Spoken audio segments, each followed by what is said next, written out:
Hello, hello, hello. Good evening, morning, noon, or night. And welcome to the 𝐄𝐍𝐕𝐓𝐮𝐞𝐫 stream. Hi guys, how are you? How are you? Welcome, welcome.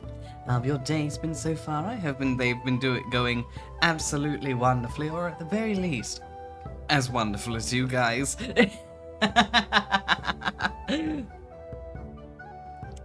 Hi, so hi, Aster, hi, Lasty, hi, Ghosty, hi, Shadow, hi. I know, right, Ghosty? It's almost uncanny. Am I here? Am I not here? No. Oh my god. But yes, welcome to the actually live Am I the asshole? I know, right, as it feels like it has been years since I last witnessed your presence. Hi, Samurai. Hi, Aster. Thank you for the care package. I appreciate it, darling. Thank you. First, I'll have my hydrate. Nom nom nom nom. Alright, posture check. Stretch. Arms up in front, up over the head. Yeah.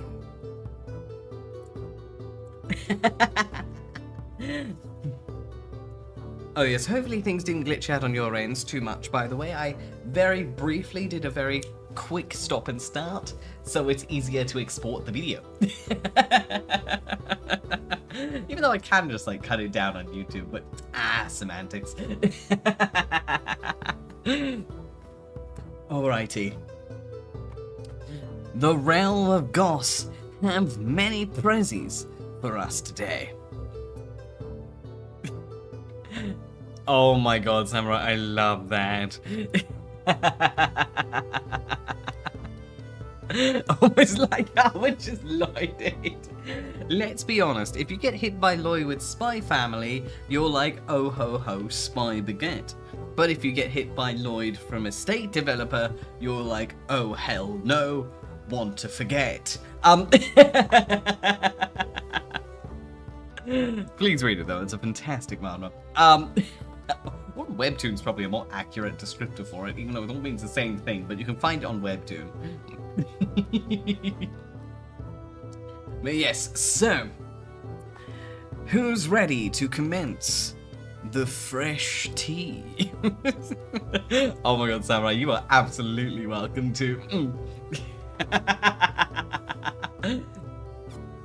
Okie dokie. Now, without further ado, let us enter the first tale.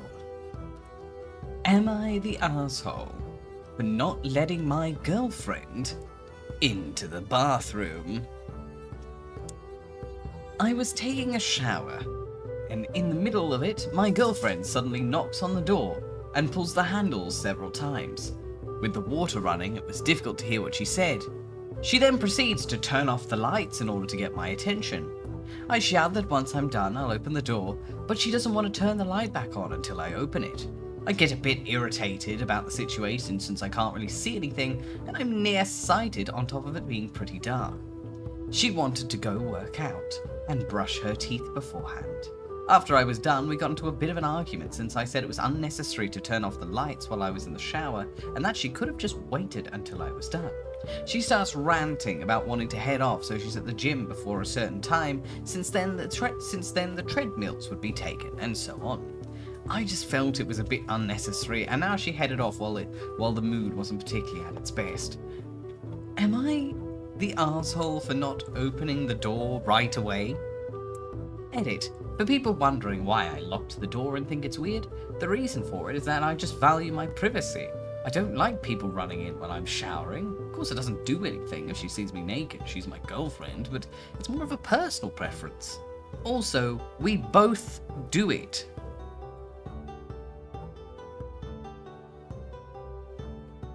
I'm sorry. No, you're not the What? I'm sorry. Like, if you live with someone, and in this case, like if you live with a partner, and they are using the shower, just because you are dating them, married to them, whatever it is, whatever the relationship is, it doesn't fucking matter. If they're not comfortable with you coming in the bathroom while they're performing their ablutions, no. And also over such a stupid reason. Like, I'm sorry, it's a stupid reason.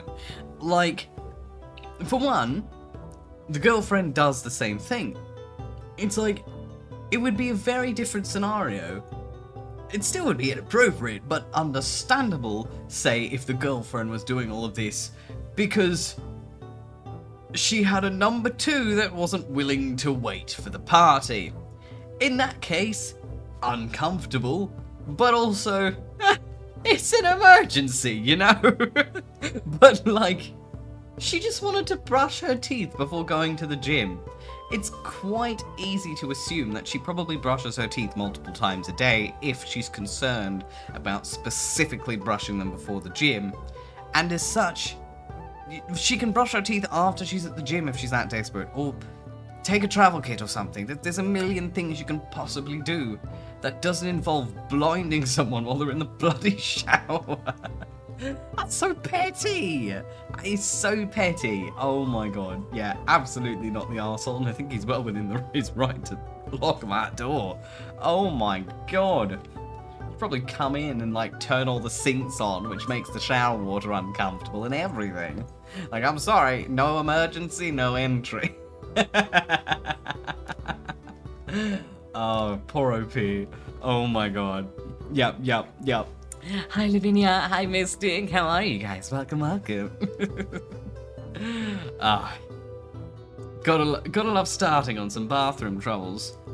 However, on the side of morality and personal preference, if you are currently in need of using the bathroom, but holding it for whatever reason, go to the bathroom. It's not worth it. I have wisdom today.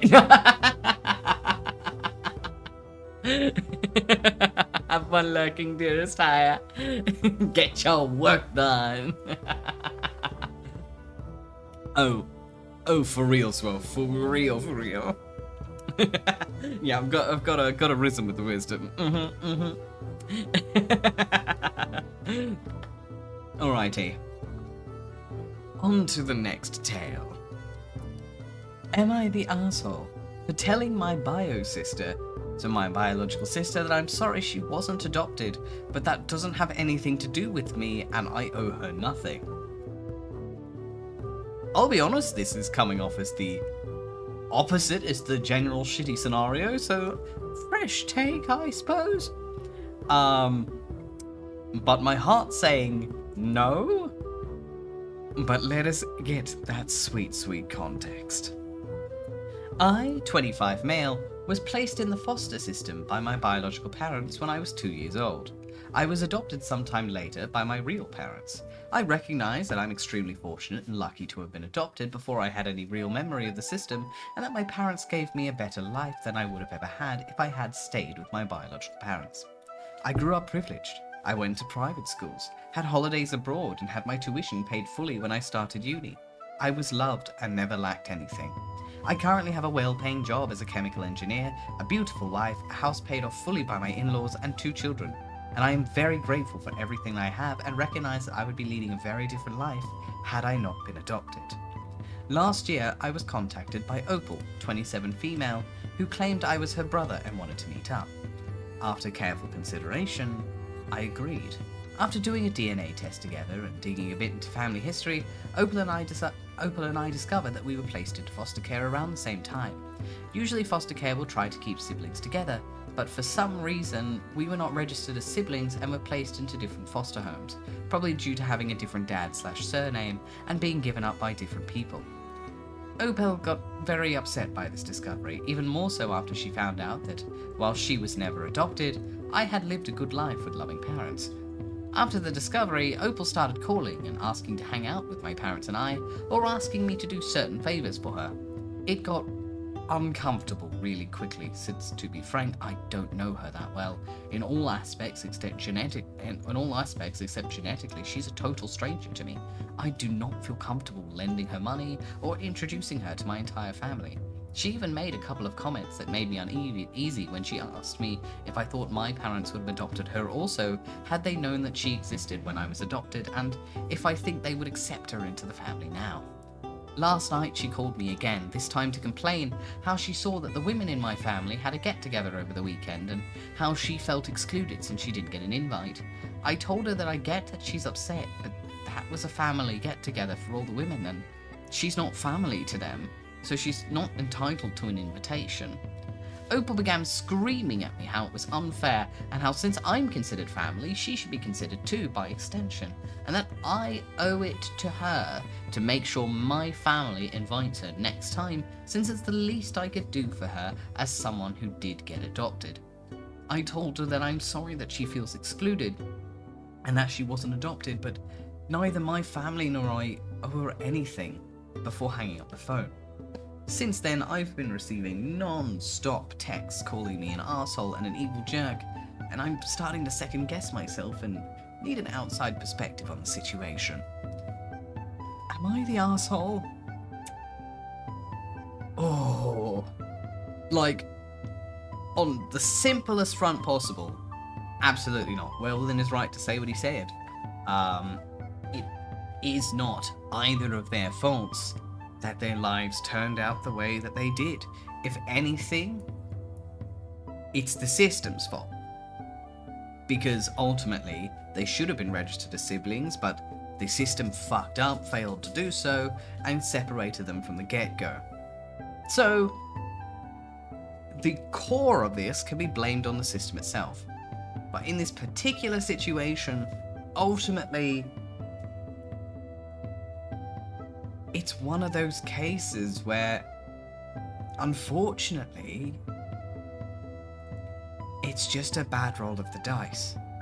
And even though I can understand why she wants to push so hard to be involved in this family, because, you know, like, even though I personally don't have any experience with the system or anything like that, nor do I know anyone with experience, so I could be talking out of my arse. I do know in these kinds of situations, the system is not an easy place to grow up in, and as such, you kind of grow up with that desperation for a familial connection. You want to find your family, you want to find somewhere to fit in, you want that ideal that you see around you, you know, people that'll have your back no matter what, just because they're family. That, like, it's easy to idealize these concepts when you don't have them. It's kind of like a yearning for what you don't have. And even though I have not experienced this particular brand of it, I have experienced other versions of it just growing up of. And even though that's extremely minor in comparison, it is on a similar but very different track. Yeah, Jason, yeah. Completely understandable, yeah. And it's one of those things where it's completely understandable why she comes in as hard and fast as she does. Because I suppose if you look at it from her perspective, she's had no one, essentially. She grew up in the system, she had a hard life, she had no one really she could rely on as a family or anything like that. Wasn't adopted, nothing. But she finally finds her brother. And she tracks him down. She goes to all of this effort. She tracks him down. And when she finally meets him, she discovers that he has been adopted and he has gotten the ideal family. Literally, her brother has automatically become everything she's always wanted and everything she never got to have. And this would stir in a lot of conflicting emotions. On one side, there's the side that really wants to be accepted. You really want to become a part of that. So clearly a lot of her actions are clearly motivated by this, wanting to be included in the family, hanging out with the family. She wants to be considered another child. Because if you were in her position, you'd kind of want the same thing. It's kind of like, for the first time in her life, the dream is within reach. And from the way he describes his childhood, his adulthood, his life, he literally is living a picturesque life in comparison to her. Of course she would want that. It's completely 1000% empathetic. And so, with all of that, it's clear that perhaps like she's one of more of a go-getter style of person, and she really just wants to be included. But on the other side of the coin, which is the coin side we are looking at, he has never looked for her. In fact, he probably wasn't even aware he had a sister, because he was adopted when he was 2, so he very likely was just unaware he had a sibling at all. He didn't seek her out. When they met, he met reluctantly. And purely because of their biological connection, he's allowed them to keep a connection open. But the big difference is she clearly wants more than anything to become his sister, to become part of this family. But to him, like he said in this post, she is just a stranger. He did not seek her out. He did not go out of his way to invite her in. And it very much seems like a case of he's got like very much like he needs a slow burn, essentially. Like, he sounds like the kind of person, at least in this situation, that needs a slow burn relationship. Very slowly, maybe once a month at first, hanging out for a coffee, and then over time, slowly over time, getting to know each other and each other's lives, both being distant, but like separate poles, but coming close together. And maybe in 5 or so years' time, they might get some semblance of a distant sibling relationship. Whereas Opal wants it and wants it now. Because from her perspective, she's already waited 27 years. Why would she waste another 5? And I think, from my peanut gallery perspective, that's what's caused this problem. Because she essentially met him, and her brain went, "You're my brother, and as such your family's my family." Whereas he's met her and gone, "You're a random stranger who I guess genetically is my sister, but I don't know you, and now you're trying to get too close too fast, and it's making me really uncomfortable." And so I kind of want to say, just with all of the context and everything included, definitely a not the asshole, but I don't think she's a villain either. And I think it's just a case of significant miscommunication, because she's clearly not explaining how she's feeling, and he's clearly not explaining what he's feeling either to each other. I think they're miscommunicating, and it's causing just assumptions to run wild and a whole mess to occur. And ideally, she'd pull her foot back to give him space, and he would be willing to put his foot forward, and they might finally meet in the middle. But not the arsehole, but I don't think there's any arseholes here either. I kind of want to say no arseholes here for this one, because even though she has overstepped her boundaries, so she's not innocent, it's very clear that she's literally just screaming that she wants to be included. And she clearly doesn't understand why he's not comfortable bringing her into the fold. And I think they really need to just talk about it, like actually be honest. And maybe things will work out for her in the future, and I really hope they do. They just seem like two people who come from very different sides of the realm, and they're just miscommunicating. Because ultimately, when you come from a difficult life, when you come from a poor and struggle kind of distance coming up through that, it is extremely difficult to understand the perspective of someone who has had it easy. And just as someone who was quote-unquote had a very privileged upbringing had it easy, it is very, very difficult for that person to understand the perspective of someone who has not. And that makes communication very difficult. But I do hope they can work it out.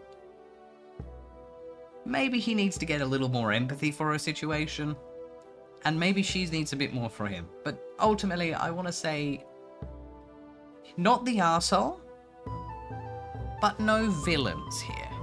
Because yeah, she did overstep. She is technically in the wrong in this situation. But I don't think she's an arsehole. Just hurt. Hi Sarah, hi Mike, how are you guys? Welcome, welcome. It's always heartbreaking when the heartbreaking ones come up, honestly. It's so much easier when one's just clearly a fuck knuckle and you can go, ha, eat dirt.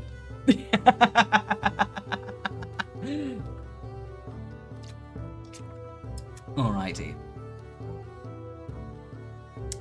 On to the next tale. Hi LECGH, thank you so much for the follow, I really appreciate it, thank you. Welcome to the Uncanny Valley, darling, it is an absolute pleasure to meet you, hi. Oh shit, good luck, Sorrow, I hope it goes really well for you, yeah? Kick all of the butts, and if you get cornered, scream like a banshee, I don't know, at that point you're on your own, but you can do it! Hi, Rose! Ooh, what did you end up doing? Get in the water bottle! Worst violence, like, literally, like, the worst advice. Choose violence! Kneecaps, groin, and run. Yeah, clearly everyone's opinion is very much, if you get cornered, choose violence and run. Thumbs up.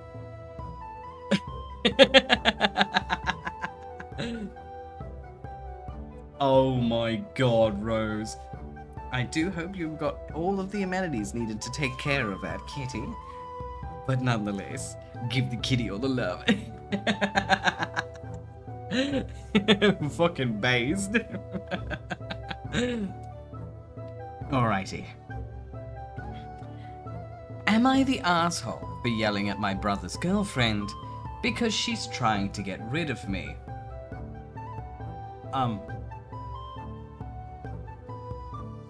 I need some more context because that can be taken very, very, very badly.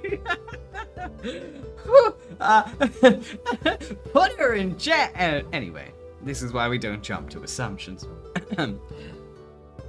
As the title says, I, 15 female, think my brother's girlfriend, Julie, 24 female, is trying to get rid of me. That makes I think you need to put her in jail if that's true.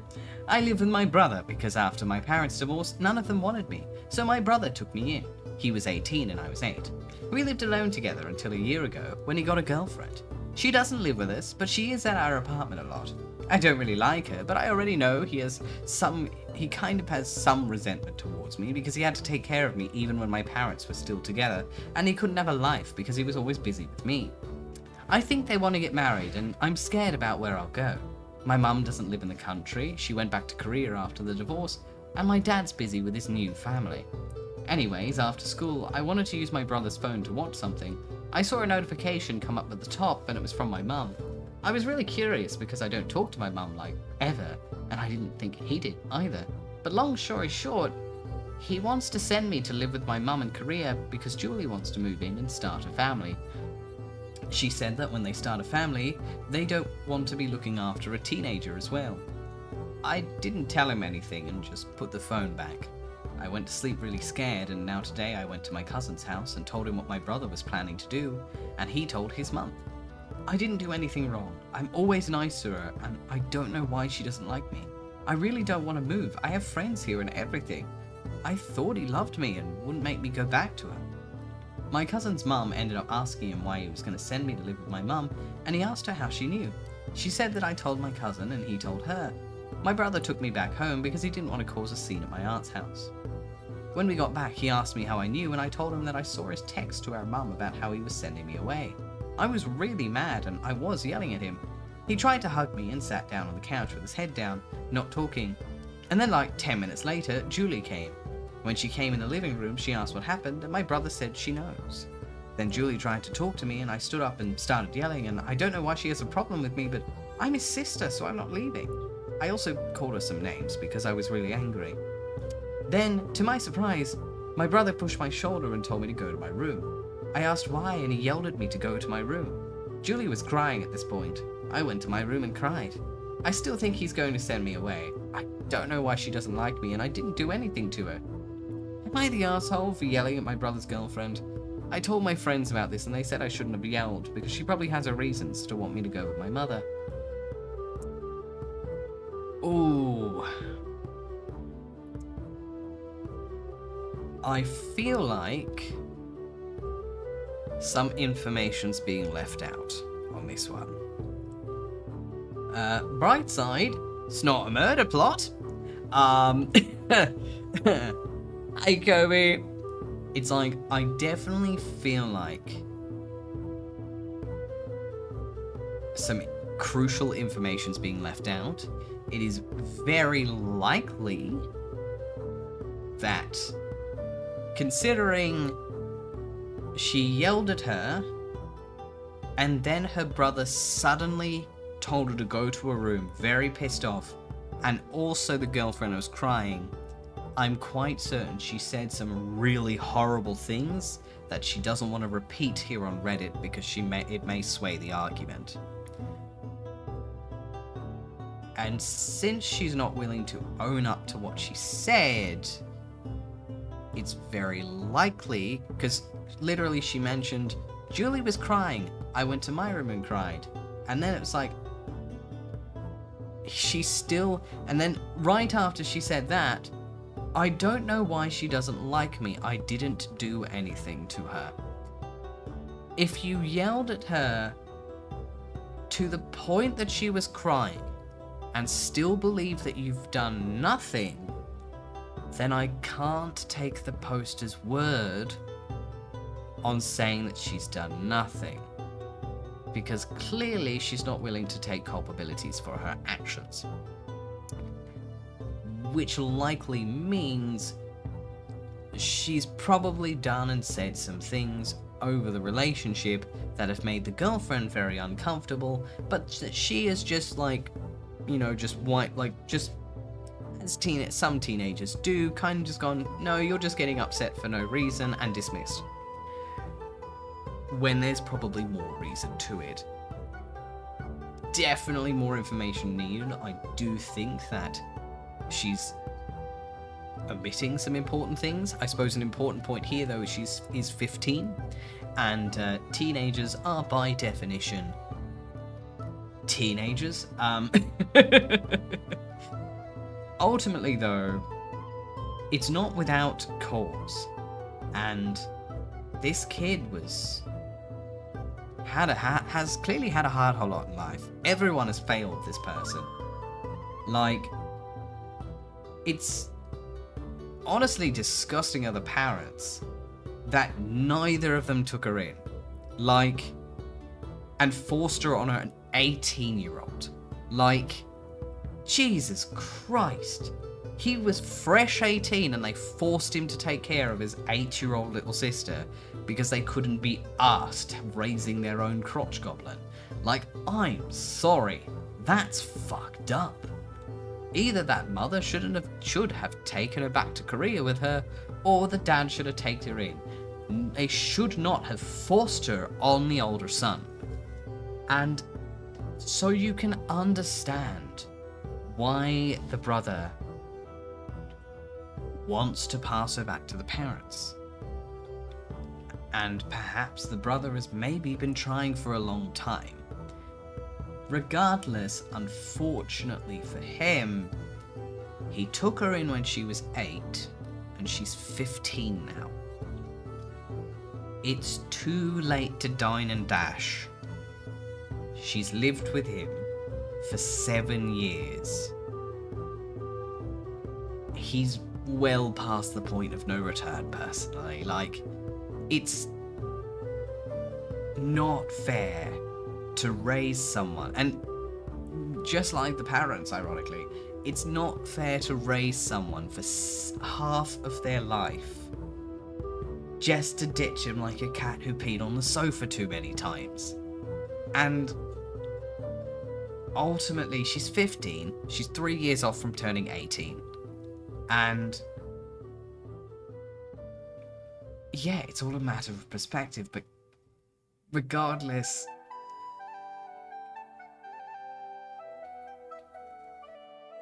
definitely in the wrong for yelling and going straight to a meltdown, but also understandable, considering he did try to hide it from her and it's a very serious matter. Like, you don't do that shit behind the scenes. It will blow up. It will blow up. Like, I'm sorry. I think I'd lose my shit too, honestly, if I found out someone I trusted had been trying to get me evicted behind my back. I would lose my shit.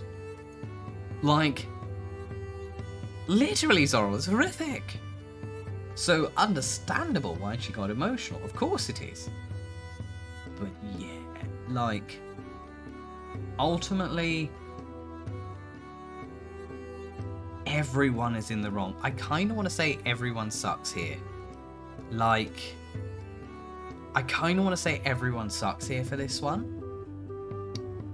Because he's literally trying to ship her to Korea, which is clearly, in context of this post, a different country. He is literally trying to ship her back to Korea behind her back. And got upset when she found out about it. Brother is absolutely in the wrong.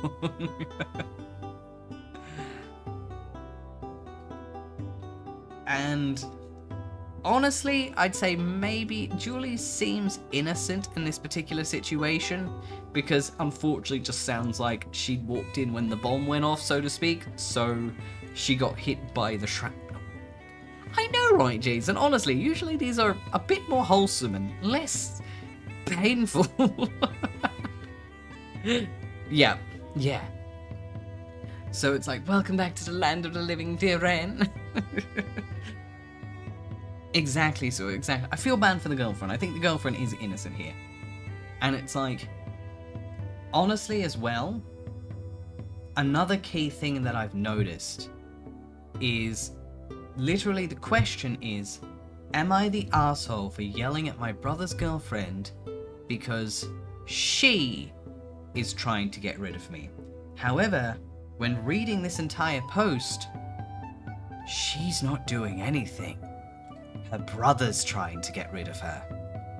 But she clearly blames this entire thing on the girlfriend.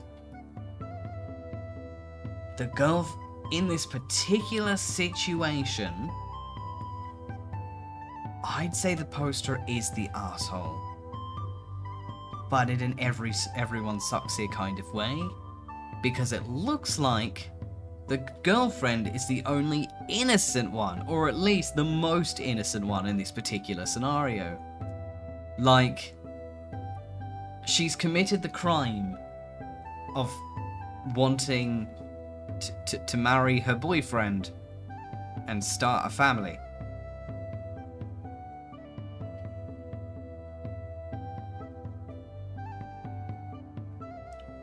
I don't think that's a crime. Honestly, as I don't pre-read them. I probably should.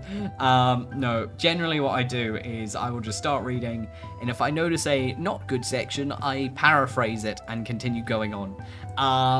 And if it turns out to be too bad, I just write it off and run away. Yeah, I should probably read. I just don't have time to pre-read them, honestly. Yep. Honestly though, yeah. Exactly, Ghosty, yeah. It's clearly a case of her brother, clearly someone she really admires, looks up to and adores, has betrayed her. It's him. In this particular scenario, he's the villain. But yeah, exactly like Ghosty said, yeah. It's kind of like when you hate your parents' partner for no reason other than they exist. Because they've changed your parents' behavior. And you don't want to acknowledge the fact that it's your parent who's betrayed you by pushing you to the side to focus on their partner, rather than the partner for stealing their attention. And it's the same thing.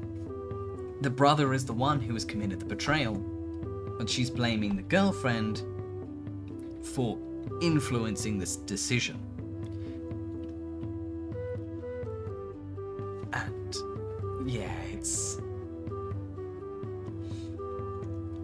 a heartbreaking one, this one. Yeah, it's an unfortunate way to cope, but when you're young, it's automatic because you don't want to acknowledge that you just had your trust shattered. And maybe in due time she will realize exactly what happened and her anger will divert to where it should have been in the first place, towards her brother. But I do hope it works out. But ultimately, personally, I'm going to call this everyone sucks here. But in the context of the question itself, you're the asshole. Because the girlfriend just is unfortunately the only one innocent in this particular situation. But ultimately, it's an everyone sucks here, because the way the brother went about this, is he really fucking surprised it blew up in his face like this, honestly? Oh, it's awful. Absolutely awful. And I do hope it's sorted out. She isn't shipped off to a different country like fucking luggage. Honestly.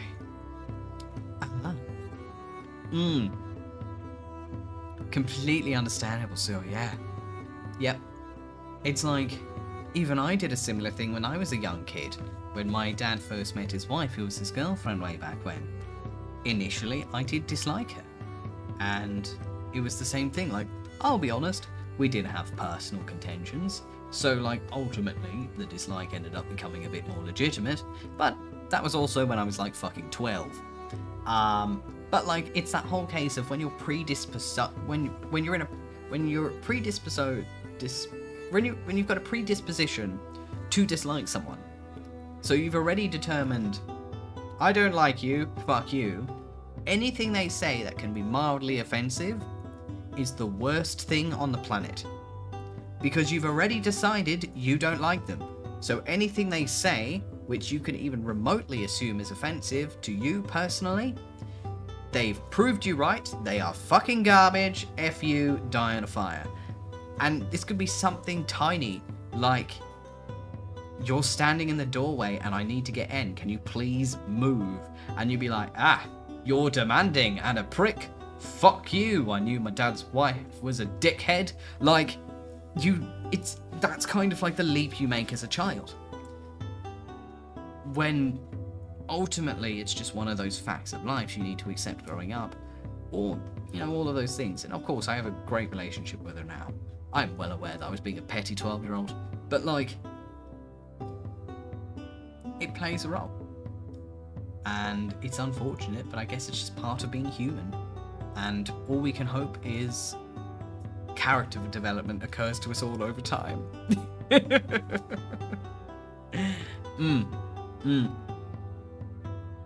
But also sometimes they really are an arsehole, and in that case, well, if you're in your mid-20s and you still think they're a fuckknuckle, they're probably just a fuckknuckle, let's be honest. At that point, your brain's finished baking, and if they're still a fuckknuckle, they're a fuckknuckle. You were right. So, like, there's that side, too.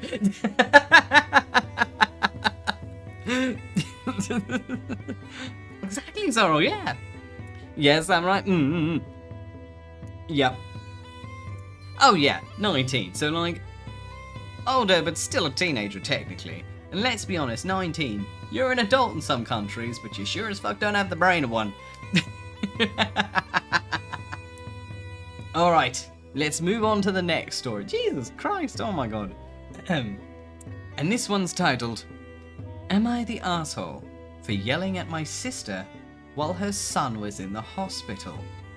There's just no petty tiffs about weddings and dinners tonight. It's all serious shit. Thank you for the flower crown. I appreciate it. And the hydrate. Hi, Mortimer. How are you? And thank you. I appreciate the care package. First, I'll have my hydrate. Hello there. They're also out of pocket. Oh, thank you for the rose. I appreciate it. Alright, arms in front, up over the head, and oh my god! Ah, rosy nips, I see. I think this is the first time someone's stolen my shirt in a while.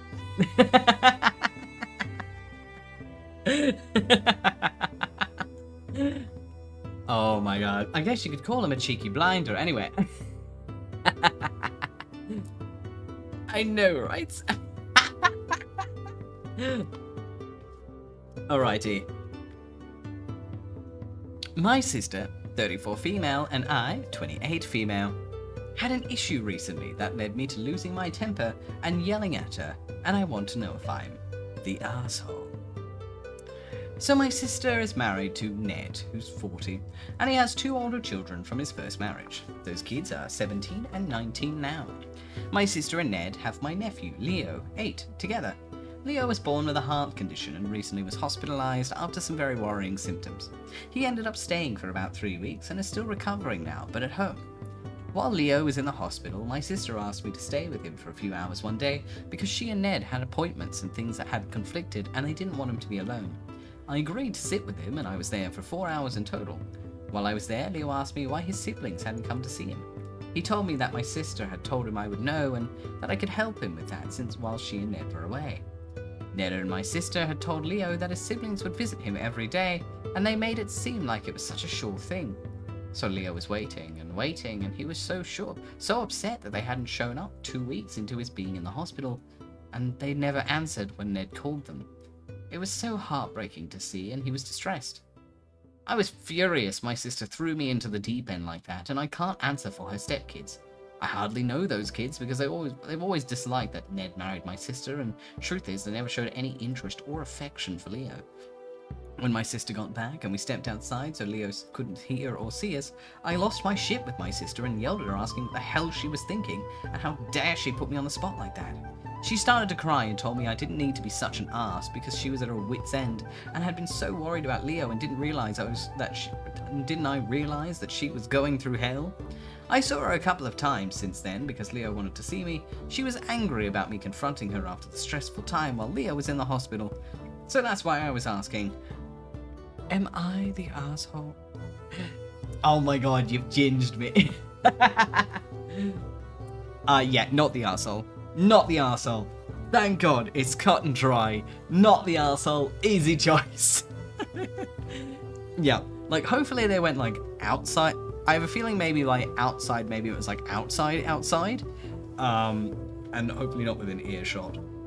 But like, considering the context, it was incredibly fucked up that they put him on the spot when he has no relationship to those kids whatsoever. Like, even if it was the most neutral thing ever, at best he could go, I don't know them, they're not related to me.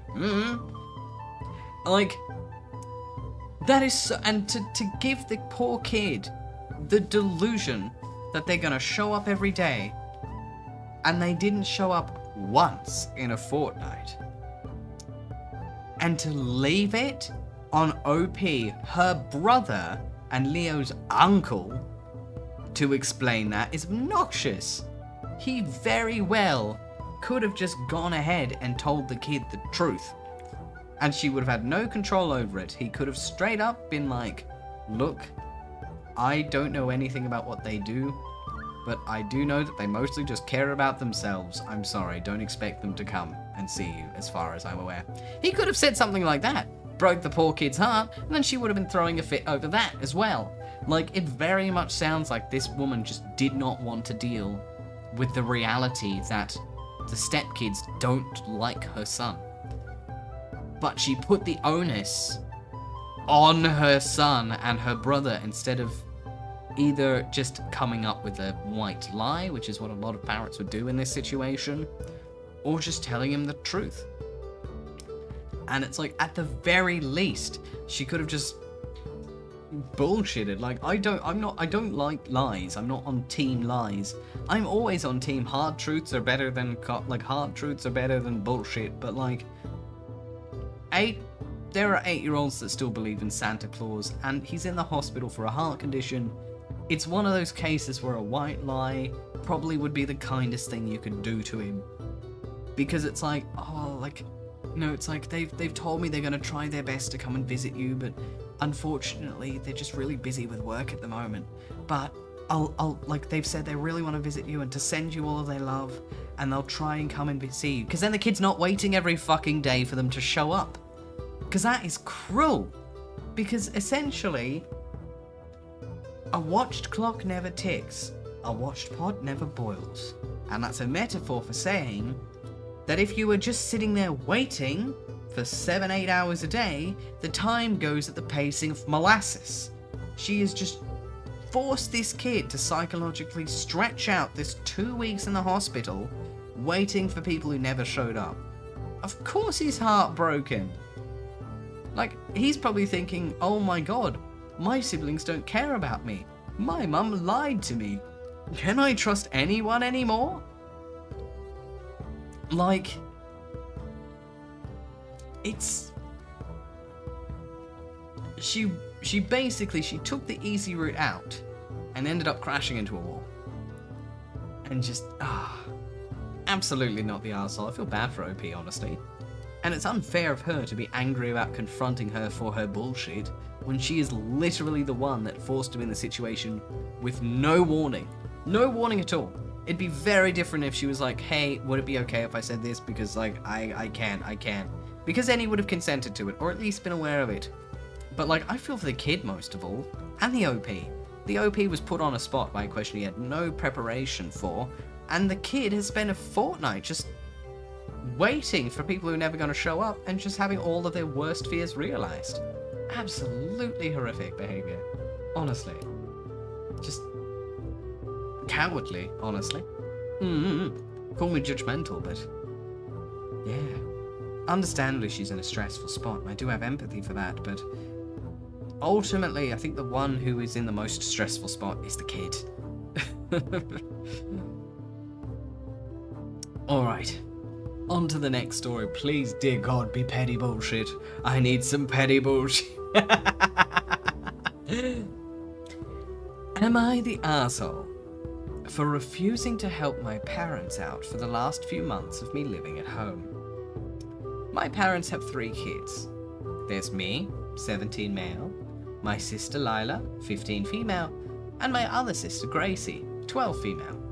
Gracie has been really sick since she was born.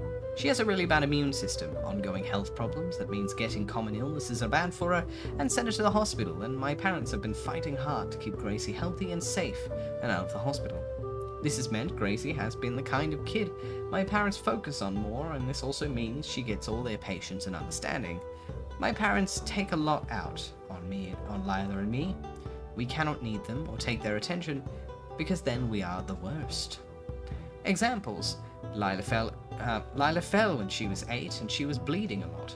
She ran crying to Mum because she was upset and sore, and Mum got so mad at her and asked her if she couldn't see she was dealing with Gracie. Mum scolded her super hard and claimed she wasn't a baby and had no reason to cry over it or to run to her. Lila was forgotten at school when she was 7, and she was crying in the car on the way home. My dad scolded her for acting up, and he told her that she was big enough to understand that accidents can happen. She cried to me when she got home. Lila was having some trouble at school, and the principal called our parents and requested a meeting. They were really temperamental with her, and for days would ask, "Don't you see us struggling enough? Why can't you deal with it yourself?" Lila was 10. I struggle with math, always have, always will. A few years ago I was sick for 2 weeks, and then my parents kept me home for another 2 so I wouldn't bring anything else home to Gracie. I needed a lot of help to catch up with math, and my teacher needed my parents' signature to keep me for extended help after school. My parents said they'd sign it, but forgot, and got mad when I reminded them. Then when my teacher called and asked them to have it in the next day, my parents told me I was so selfish with their time, and they were so bad-tempered with me. I broke my arm when I was younger, and my parents were called to the hospital. Mum showed up and yelled at me that I should be ashamed for taking her attention away from Gracie, who needed her. Those are some specific examples. We take a lot of steps to keep Gracie away from sickness we might pick up. We do our best not to make her sick. I never minded because I got it, but I do hate how my parents treat me and Lila. Now my parents are struggling. Dad lost his job and makes less, and both my parents are very stressed. They asked me to take some weight off of their shoulders and help them, give them time off and give them money from my part-time job into the household. And I refused. I'll be moving out as soon as I turn 18, I've been saving, and my parents don't deserve my help when they resent me for ever needing it as a kid. They've not been good parents to me in years, but they were before. My parents got so mad and told me I am so unfair to them. So tell me, am I the asshole? No! No! Absolutely fucking not! I'm sorry, but having one sick kid does not give you the excuse to gaslight and neglect your other children. If you choose to have 3 kids, you fucking take care of 3 kids. I'm sorry. That is obnoxious. Like, that is awful, awful fucking behaviour. He is well within his right to leave when he's 18. And I genuinely hope that his sister Lila also gets to leave when she's 18. And they never talk to these dickheads again. Because clearly, the moment that they had their sick child, Gracie, they forgot that they had 2 older children. Like, I'm sorry, if your kid breaks their arm and your first reaction is to scream at them from distracting you from your sick child, you're a piece of shit. I'm sorry, that's piece of shit behaviour, hands down. That is significant neglect. I'm sorry, like, fuck you. Emphatically, if you yell at your child because you forgot them at school and had to go and pick them up, you're a piece of shit. I'm sorry. If your kid comes to you bleeding and you yell at them for wasting your time, you are a piece of shit. Hands down, that's piece of shit behaviour. What garbage. I'm sorry, like, if you've got 3 kids, clearly these other 2 kids were doing their absolute best to not bother you as much as possible, because they're clearly terrified of these parents. And the minute that they go out of their way because they really need the parents thing, and they come in and just be a piece of shit, fuck them. I do hope he moves out at 18. I do hope he cuts contact with him, and he is more than well within his right to refuse to give them financial help after they have been fucking him and his sibling over for the past 12 fucking years. I'm sorry, if they can't even help him out when he's broken his fucking arm, they don't deserve a damn dime off of his back, because clearly they treated him like a goddamn doorknob. Fuck these parents. Garbage behaviour. Nah. Hands down, not that arsehole. And I hope that they step on a cactus. Yeah, legit samurai, legit. Probably if he got into a car accident, they'd come yell at him for wasting their time. Fucking garbage behaviour. That's not how you parent. Like, goddamn. I'm sorry. If you can't parent your kids, then why the fuck do you have kids? I hate parents like that. It gets under my skin. I can't stand parents who are cruel to their kids or gaslight their kids. That's not fair. That is not fair on them. So they sure as hell didn't sign up to be your kid. None of us signed up to be our parents' kid. We just are. And you don't have a choice till you're 18. You've just got to be your parents' kid. Unless your parent is so horrific, the system's your dad instead. Which is almost all the time fucking the worst option. So, like, Legit, lads, legit. It's like absolute what the fuck.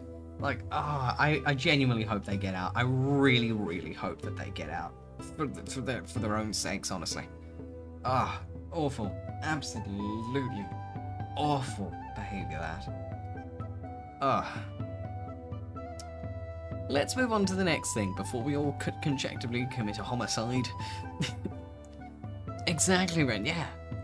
It's kind of that case of like, it is, if you have a sick child, if you have like a significantly sick child, it is completely understandable that that child gets more attention than your other kids. That's fine. However, there's a huge difference between I have to spend most of my time caring for my sick child and making sure my other kids follow these strict regimens so that the sick child doesn't get worse or die. That is understandable. Strict, stressful for the other kids, but understandable. However, these parents aren't prioritizing their sick child. They're hyper-focusing on their sick child to the extent that their other two children barely exist. At that point, piece of shit. There's a big difference between, okay, I've got a sick child and I've got two, able-bodied kids. A sick child needs about 50% of the care, the other two get 25% each. That is still not a fair agreement, but you can understand considering it's an exceptional circumstance. However, it seems like the sick child gets 90% of the attention, and the other two kids get 10% collectively, and it's mostly yelling at them for wasting their time and their attention. And that's just dog shit behavior. Oh, not on. No. Hi, loonies. Alright. Am I the arsehole for not making my son give away his second prize? I have two sons, Robbie, 16, and Cameron, 8. Robbie had an awards banquet for his team. The entire family went. Every year they have a raffle with a bunch of different prizes. I bought both of my sons a roll of tickets each and told them to put in for whatever. Cameron had two things he really wanted, a Lego kit and a remote control car. He basically put all of his tickets in for those. There was another boy there, probably a little younger than Cameron, who was running around and saying that he was going to win the remote control car. Everyone would just smile and say, "We'll see." Come time for the raffle, Cameron won the Lego kit, and a few draws later, he also wins the remote control car. When the other little boy's parents explained to their son he didn't win, he broke down in a huge tantrum where he was screaming and crying. His dad had to carry him out because he was causing a bit of a disturbance. We were sitting with two other families at our table, and one told Cameron he should give the car to the little boy. Cameron said no. They looked at me for backup, and I said it's his choice. And I changed the subject. The little boy did return. He came by our table a couple of times, but didn't say anything. Just stared at the car, which I thought was fine. Later, a friend of mine said a few others felt that Cameron should have given the little boy the car since he'd already won something. I said this is just how raffles work, and it's a good lesson for kids. There are times my sons haven't won things from raffles or similar events. They learnt young, it's all up to luck. Keep in mind, I have never heard from the parents of this child. I know the mum in passing, as their older sons have hung out a couple of times, but not that well. My husband wonders if we should have just encouraged Cameron to give it away. But am I the asshole for saying no? No. No, absolutely not. Yeah, exactly, Nasty. RNG is a bitch. Deal with it. Like, it sucks. But also, it's not like that kid immediately caused an obnoxious scene. Absolutely do not give that kid that car. If that kid had been given that car after causing that obnoxious scene to the point he had to be escorted out of the building by his father, that kid would have learned that if I scream and cry loud enough, I'm gonna get my way. That would have been the worst fucking choice. This kid would have become more obnoxious over time, making them even worse of a headache for their parents and just for everyone around them. And also, the OP's kid would have been quite upset having been forced to give away the car that they had rightfully won. Because essentially, you would be unintentionally teaching two terrible lessons. The screaming, crying kid, if you scream and cry loud enough, you'll get your way. And him, you can't trust when people say that you've earned something. And that is also a terrible lesson to teach, because essentially, this kid's being taught that even if you win, it doesn't mean you've actually won. And that's not a good lesson either. RNG's a bitch. If you win, you win. You deserve to keep your prize you put in. And if you lose, you lose. And you've just got to deal with it. And I think it's a large part of life, unfortunately. And honestly, I'm completely on OP's side. Absolutely not the arsehole. He won the car fair and square. Completely fair and square. He specifically put all of his tickets into 2 things. Keep in mind, everyone else probably put their tickets all over the place. But he put his into 2 different things that he knew he wanted. And he got them. He was lucky. And honestly, hats off. Hats off to him. Full respect. Hats off. You're good. And he can't make him give it up. And he shouldn't. At that point, yeah. Absolutely not the arsehole.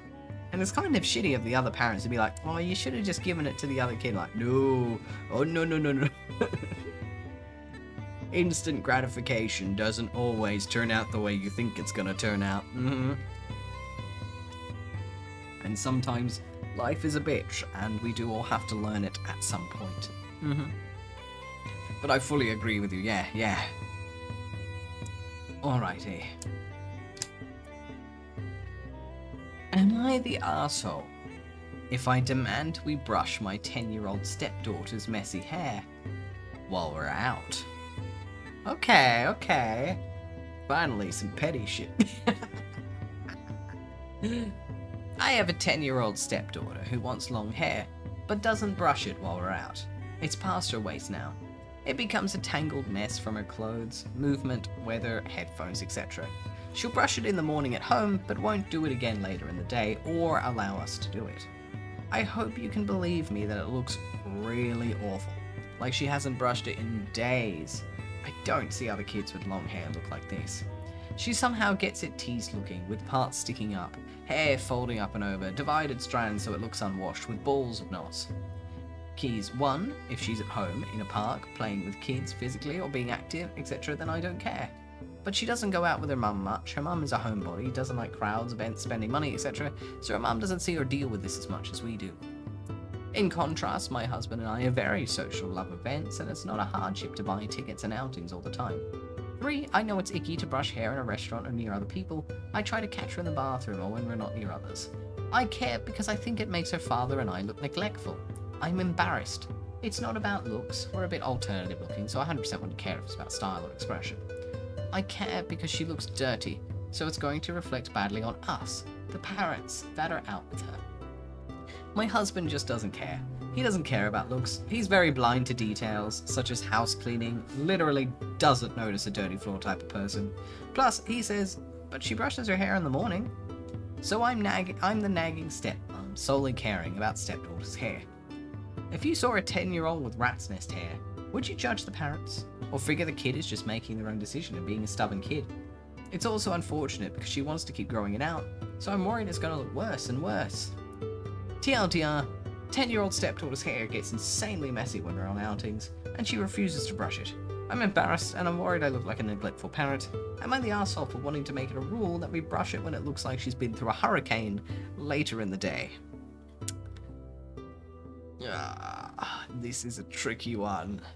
Petty as shit, but a tricky one.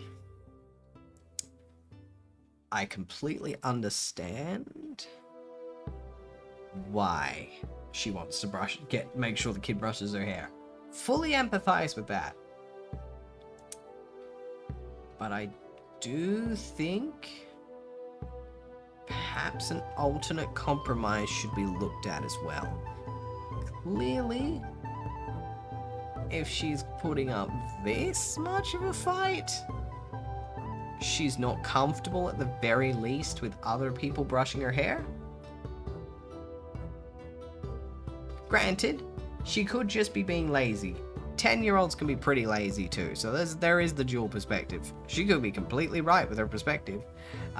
Yay, you're finally leaving. Oh my god. It's that kind of case of like, I can fully understand why OP wants to make it a rule. But also, it's clearly selfish. She completely acknowledges it's selfish. Credit where credit is due.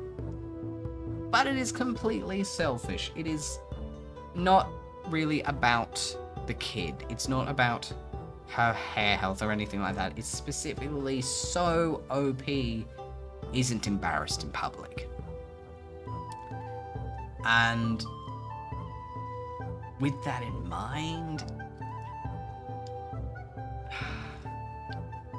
I don't know, it's hard. It's all a matter of perspective, really. It's like, the dad doesn't care, the bio mum doesn't care. Most people wouldn't care. But I also don't want to say she's being an asshole about it, because she's not. She just wants to get the kid to brush her hair in public, and that's it. Which is the smallest of potatoes. Like, at this point, it's a chip. So I kind of want to say no assholes here. Because I don't think OP's being a prick. At all. Yeah, completely fair, Samurai. Yeah. Oh, there you go. It's kind of that whole, like... In a lot of cases, like, there is a reason kids don't want to have their hair handled by others, or to brush it more than they see as necessary. Because, like in Samurai's case, like... it hurt to comb, or it wasn't, it hurt having it up, and it was uncomfortable to comb. And yeah, totally fair, Ryan, honestly. And so it's like, it's one of those things where it's like, fully understandable, but also it's not your hair. And at the end of the day, if the kid's bio parents are okay, or at least neutral with it, OP doesn't really have a say in this one. And yeah, like, absolutely fair, Shara, absolutely fair. Because like, there are some parents or step-parents who they're just some people who do not realize how heavy-handed they are. And they'll just be like, yep, brushing out the hair, and they'll be thinking, yep, it's all good. Whereas the kid or the one getting their hair brushed is like, oh dear God, I feel like my scalp's being ripped off. And so like, some are like very, very heavy-handed, some take forever. Sometimes you just prefer brushing your own hair because you can control it the way you want to. Ultimately, I think maybe a compromise should be met instead. So, say, maybe get the daughter to put the hair in a plait.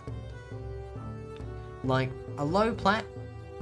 No, none of the intricate fancy shit. If you can get your stepdaughter, like if she can get the stepdaughter to agree to maybe go with a plait, just a simple down the back plait, that'll go miles in every direction in everyone's favor. For one, it's not tied up, so you won't be dealing with the extreme headache from it coming at the top of the head. So it's still, the hair is weighted in the correct area it should be. And B, because it is in a plait, it won't be as unruly or as messy. Plaits, of course, do get messy like every other style, but you compare it to just having long hair flopping about in the wind, and it is far more controlled. And as such, it doesn't get ratty anywhere near as quickly. So maybe just reaching a compromise might be a better option. If the kid does not want you touching their hair, but they do brush it every day, it might be a lot easier to get the kid to agree to letting you plait it before going out, or getting them to plait the hair. And also as well, like, you know, if she's very concerned about having long hair, it's likely that the stepdaughter is at least mildly concerned about her appearance, as many young girls are. And so it probably would be pretty easy to convince the girl that plaits just look nice. And if you want to make it a fun game, like, look, like, there are some really cool fucking plaits out there with those hairdresser videos. Like, learn a couple of plaiting techniques, and that kid could be sitting in front of you, like, very, very, like, alright, plait my hair. I want cool French crazy braids. Because, like, hey, if you can come up with ways of doing the crazy shit, kids will eat that shit up because they'll have special hair. So there's that option as well. Make it fun, make it interesting for a kid. But ultimately, maybe getting the kid to at least agree to a plait or a low ponytail or something that allows it to tie back a little bit, but not too much.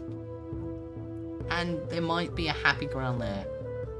But I think if she tries to put her foot down and make it a rule that the hair must be brushed when it looks messy in public, the kid's gonna be like, you've got to stick up your ass. Fuck you. And it's gonna unfortunately cause a fight because kids are very, yeah. Oh my god, literally, I just scrolled down to the comments and I kid you not. Top comment, braid the hair solves all the problems. Alright, so it turns out she just doesn't like anything being done, she just wants it loose. Alright. Yep.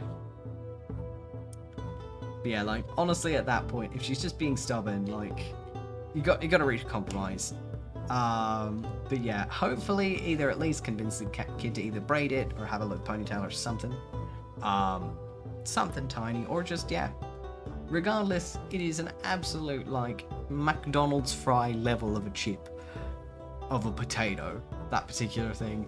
I hope it works out. Ultimately, I'm certain that kid's gonna hate whatever rule is put in place or whatever suggestion is put forward. So just kind of meet the kid in the middle. And just... yeah. It's small potatoes. Regardless, I don't think the world will end regardless of what decision was made. I kind of want to say, yeah, no arseholes here. No arseholes here. The kid's just being a kid.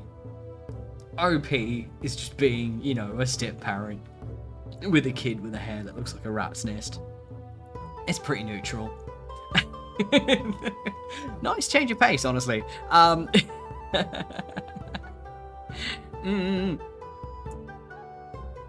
Oh yeah, hella fair rent. Ah, modern mama. Ooh. Yep. Yeah, totally fair. Yep. So it's like, I have long hair. I have had long hair once or twice in my life. Obviously, I don't have it at the moment. I've probably got hair, a bit shorter than my model, but like not too much. But I have had a couple of periods in my life where I've had like long hair, like, you know, down to my chest. Just, you know, because I kind of just went, fuck it, I want Jesus hair. And I've got really thick, wavy hair. And I was lucky, it's low maintenance. But like, it's a head blanket.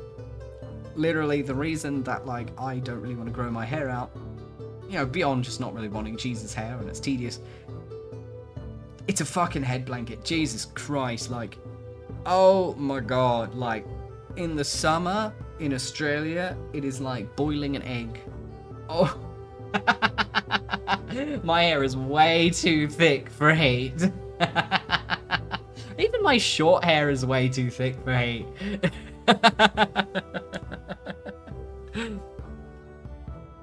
But honestly, wear your hair however the hell you want to wear your hair. It's your hair. At the end of the day, it's just floppy dead follicles flying in the wind. So let it do whatever you desire. Your head's not going to stop generating it anytime soon.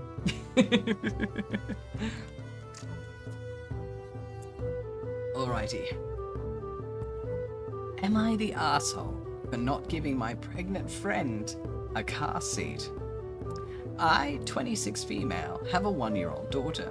She's still using her infant car seat. However, we were hit about a month ago, and while we weren't hurt, I no longer felt like her car seat was safe. So I replaced it. My pregnant friend, and 24 female, asked if she could have the car seat since I was just throwing it out anyway. I explained that car seats are made to withstand one accident, and I didn't think it was safe for my daughter or for hers. She is a known dumpster diver, so I wrote on the car seat in permanent marker that it was in a car accident, and I took out the straps when I threw it away, so it was unusable and kept them for throwaway later. Anne went through my trash, as predicted, and called me selfish for wasting a perfectly good car seat, and said I haven't been helpful to her at all. I organised her baby shower. I gave her a lot of my daughter's old clothes except for sentimental outfits because she asked. Commissioned baby blankets and 2 outfits from a friend of mine whose work she likes. Helped her around the house, etc. I have tried my best. I don't feel like not wanting to risk her daughter dying makes me the arsehole, but I must ask anyway. Does it?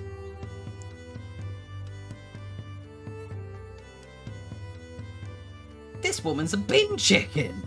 Oh my lord! Not the arsehole!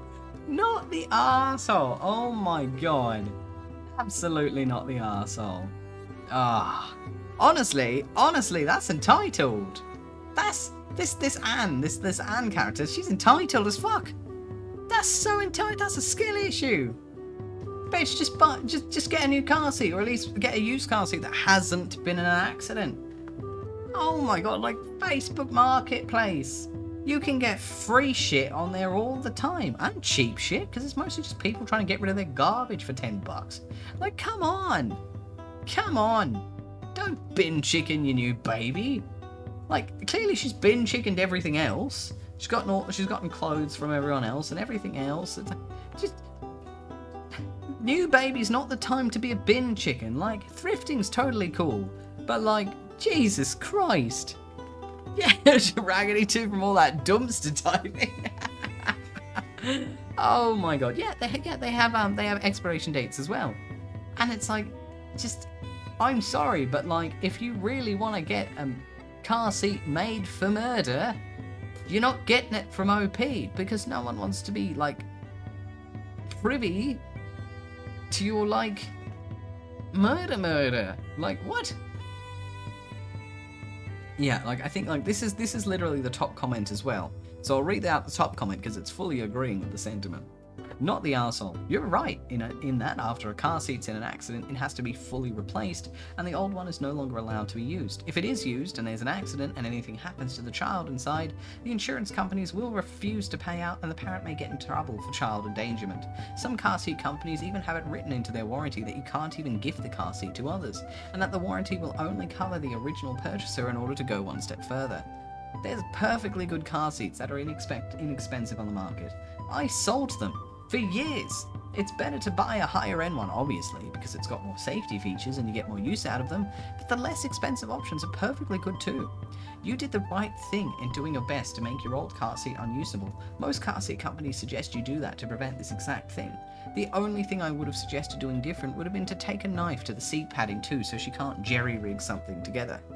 It honestly sounds to me like your friend doesn't think of you as a friend and more as of unpaid help.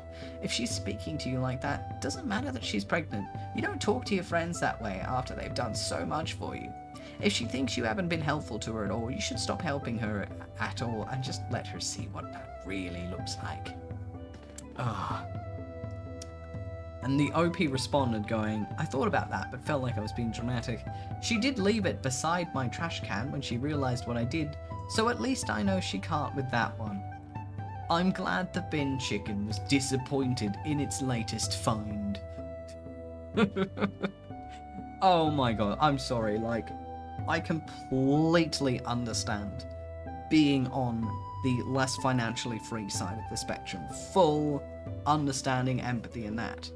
But there are some things you don't skimp on to that degree. There are some things where it is genuinely an awful idea to bin chicken. And that's one of them. Like, there are cheap options on the market because it's one of those things that are one-time use, so to speak. They're not the most expensive thing you can get. And so, like, oh, that's just irresponsible.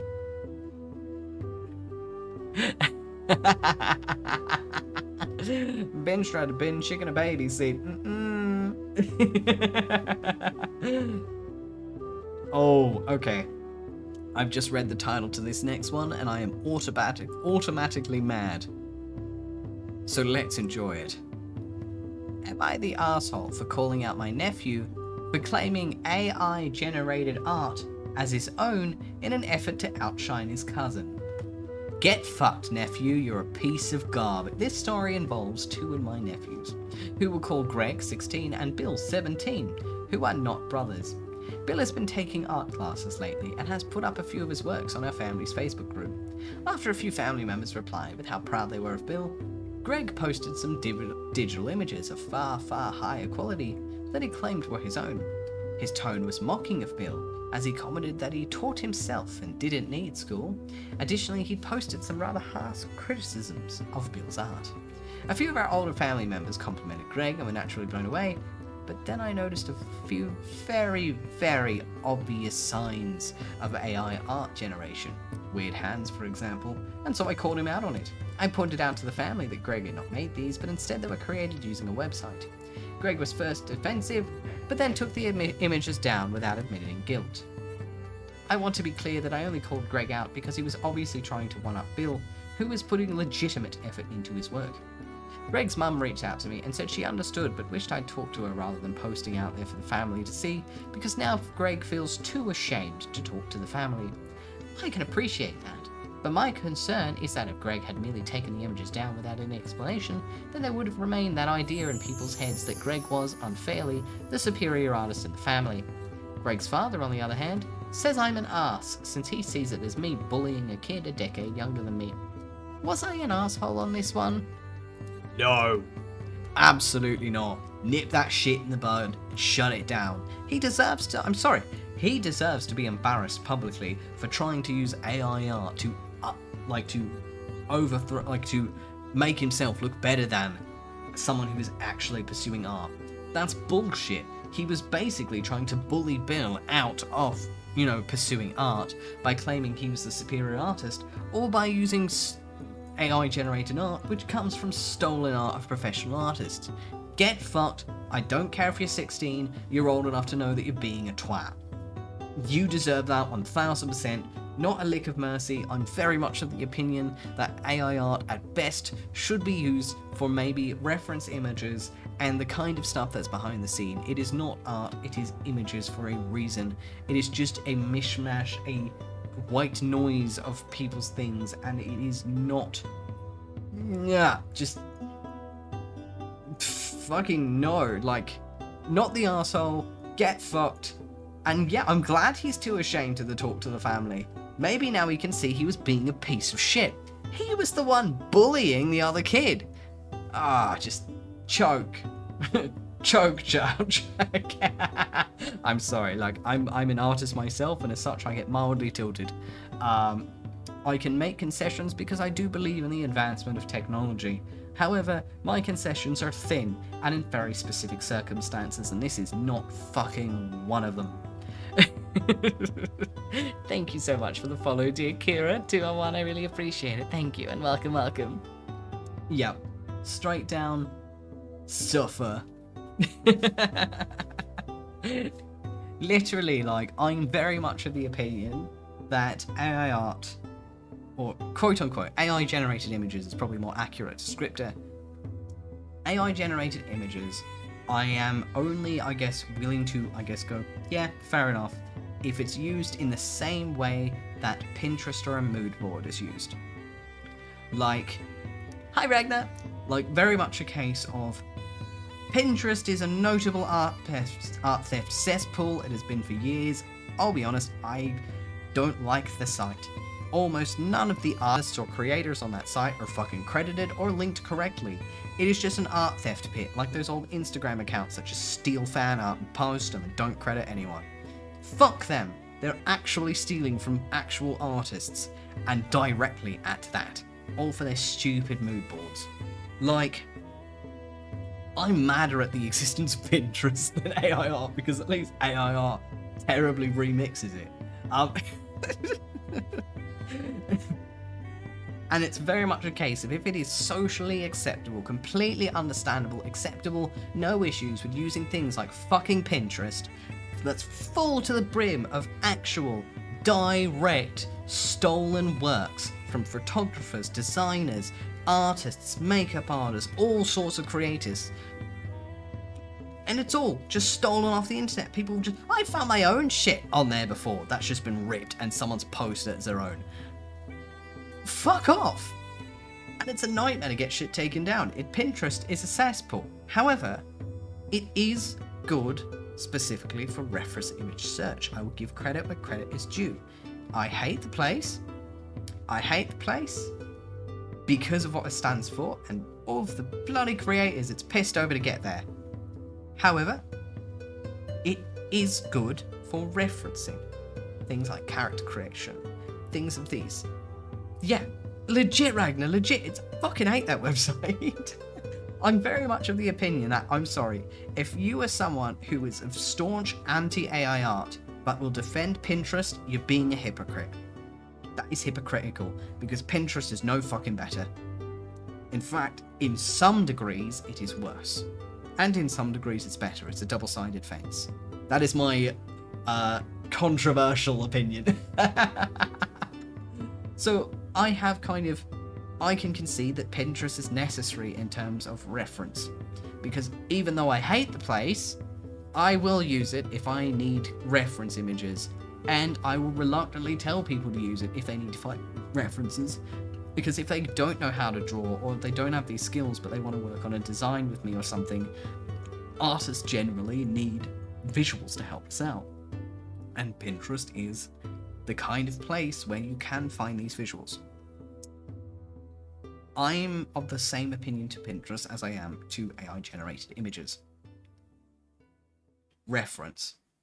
Because ultimately not everyone can draw, not everyone has spent 10 plus years of their life learning the craft in order to knock out exactly what they have in mind. So, as an artist, I do not mind if a client gives me, say, 4 different AI-generated designs and goes, this gives me the general vibe of what I want. I'm not going to copy that shit directly. Of course I'm not. It's a reference image. AI art, AI-generated images are still shitty ethically. But Pinterest is shitty ethically too. Feels like at this point, AI-generated images are not going away as much as I'd like them to. So it's a whole case of like, certain circumstances I'll concede, and I will admit it is an impressive technology from a purely technological standpoint. So as reference search, as idea generation for personal use, it falls probably in this similar category as maybe tracing or Pinterest. If it's personal use, for your own skill improvement, okay. Pop off, no judgment, do what you gotta do. But if you are one of those pieces of shit who post AI-generated images online and claim that these are actual either A, commissioned works that you found from an unnamed source that you definitely cannot possibly argue about, or B, claim them as your own piece of shit, garbage behavior, die in a fire. Hands down, like the second you start treating them with the same level of respect, dignity, and self-credation as actual arts made by actual artists, created from scratch, that's garbage behavior, fuck off. It's like going on Pinterest, picking an image and claiming you were the one who took the photo, or you were the one who drew the picture, when in fact no, you just stole it off Pinterest like the other 30 people did. So that is my whole AI art opinion. It's the same as Pinterest. And if you're gonna hate AI art, then hate Pinterest. But if you love Pinterest and hate AI art, maybe you need to look at both from a different perspective. Yeah. Yeah, legit, Ren, lit. And it's like, honestly, I completely understand where you're coming from as well. Like, it's one of those things where, unfortunately, those outside of the artist community don't fully understand what we're all getting so pissed about. And I can understand that from like a theoretical perspective, purely because that is capitalism. And it's like, let's be honest, many of us have smartphones, if not all of us have smartphones. And none of us are getting mad about how they're made. but we all know how they're made. And that's kind of with everything. Everything, unfortunately, in capitalistic societies, doesn't have a happy origin. And with AI art, unfortunately, it's us artists who are getting exploited this time. And so I tend to stay out personally of a lot of the AI art debate because I can acknowledge my own hypocrisy in it. It does feel a lot like I'm choosing my battles. It does feel a lot like, oh, so I can get mad when I'm the one being exploited, but I'm not getting mad when other people are being exploited. It doesn't feel fair. And this is what the process that goes on in my mind, my own mind with it. And so I stay out of the online debates because ultimately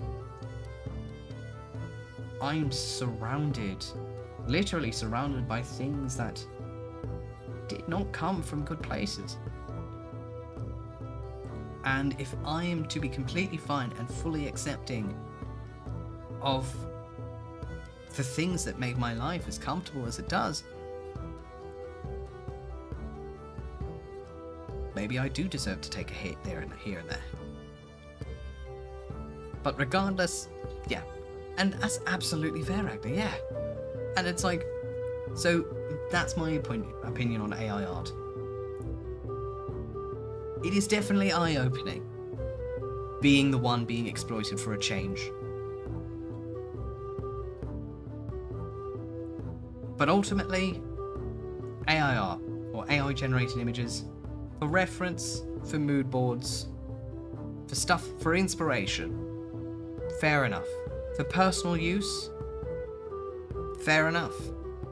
Ultimately, it is a product, and just as artists, when we start out, we are tracing works, we are copying directly, we are breaking all of the social art rules in our own personal realms, because that's how we learn.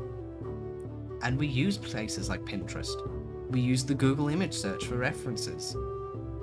We do commit the cardinal sins that those on Twitter fight so hard against. So for personal use, no judgment. Honestly, if you're going to use AI-generated images for personal use, absolutely no judgment. Even then, I wouldn't be upset if I had a client come to me for a design commission, with AI-generated images, multiple of them, and go, I want a character that has the same feeling as this. I will not give you the same character, because of course not. But I would use them in the same way that if you had given me a Pinterest mood board would. I'd use it as a reference. And I'd get a similar vibe. That's actually an original character, an original design. And so, but outside of that specific realm, fuck off. Outside of that very specific realm, basically learning purposes and reference, okay, no judgment.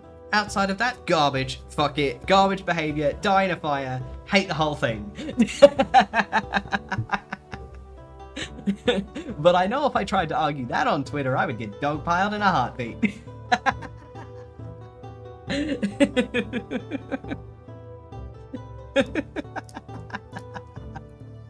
Oh my god.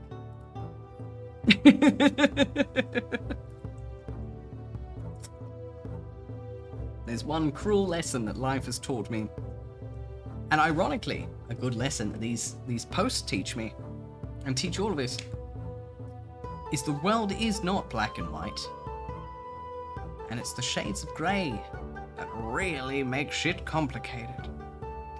Oh my god, Ghosty, I hope you get home soon though. I'm sorry, I just like ranted at you guys about like AI art for like a good 30 minutes.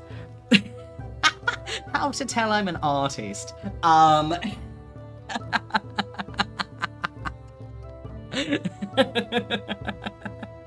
Honestly, it's one trait most of us have in common. If every artist you meet will have at least an opinion on the topic. And also, even though that's my opinion, I fully respect everyone else's stances as well. Fully respect everyone else's stances on it. If you are 100% of like, nope, zero AI art, burn the whole thing, garbage, full respect for that, honestly. And If you are someone who's full support of it, fair enough. Ultimately, it's one of those things where it's like, okay, like, you know, I think you're wrong, but fair enough. Like, I don't have the energy to get into fights with people on the internet about whether or how wrong they are, honestly.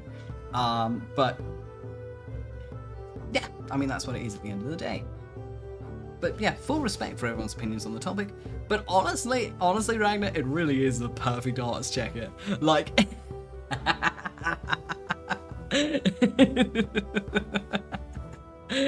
it's like, fuck you, I'm out.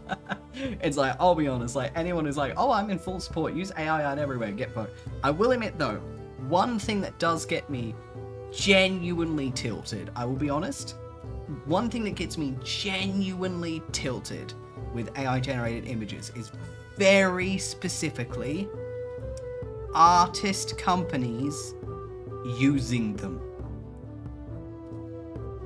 I don't think I've ever been madder at the use of AI art when I saw it in that fucking Wacom post.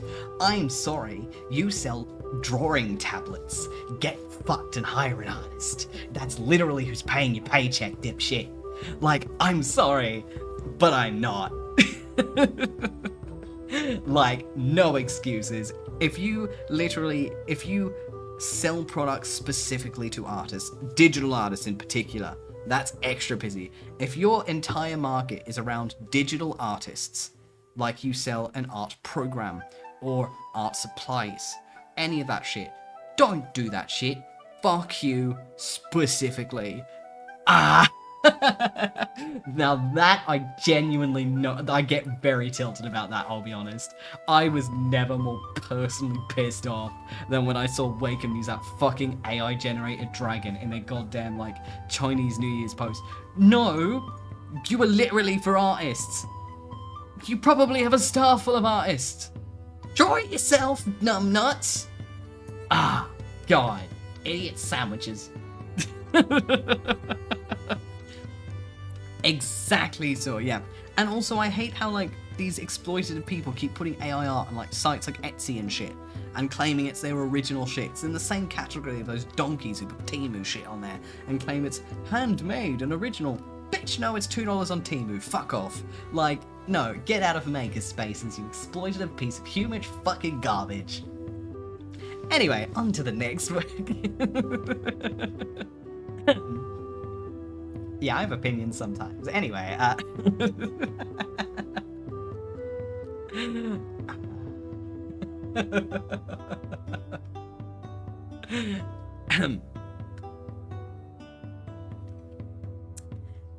am I the arsehole for yelling at my family about being uninvited to my cousin's wedding?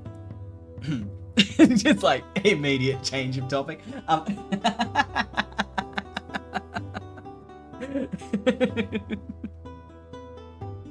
Oh my god, give us the...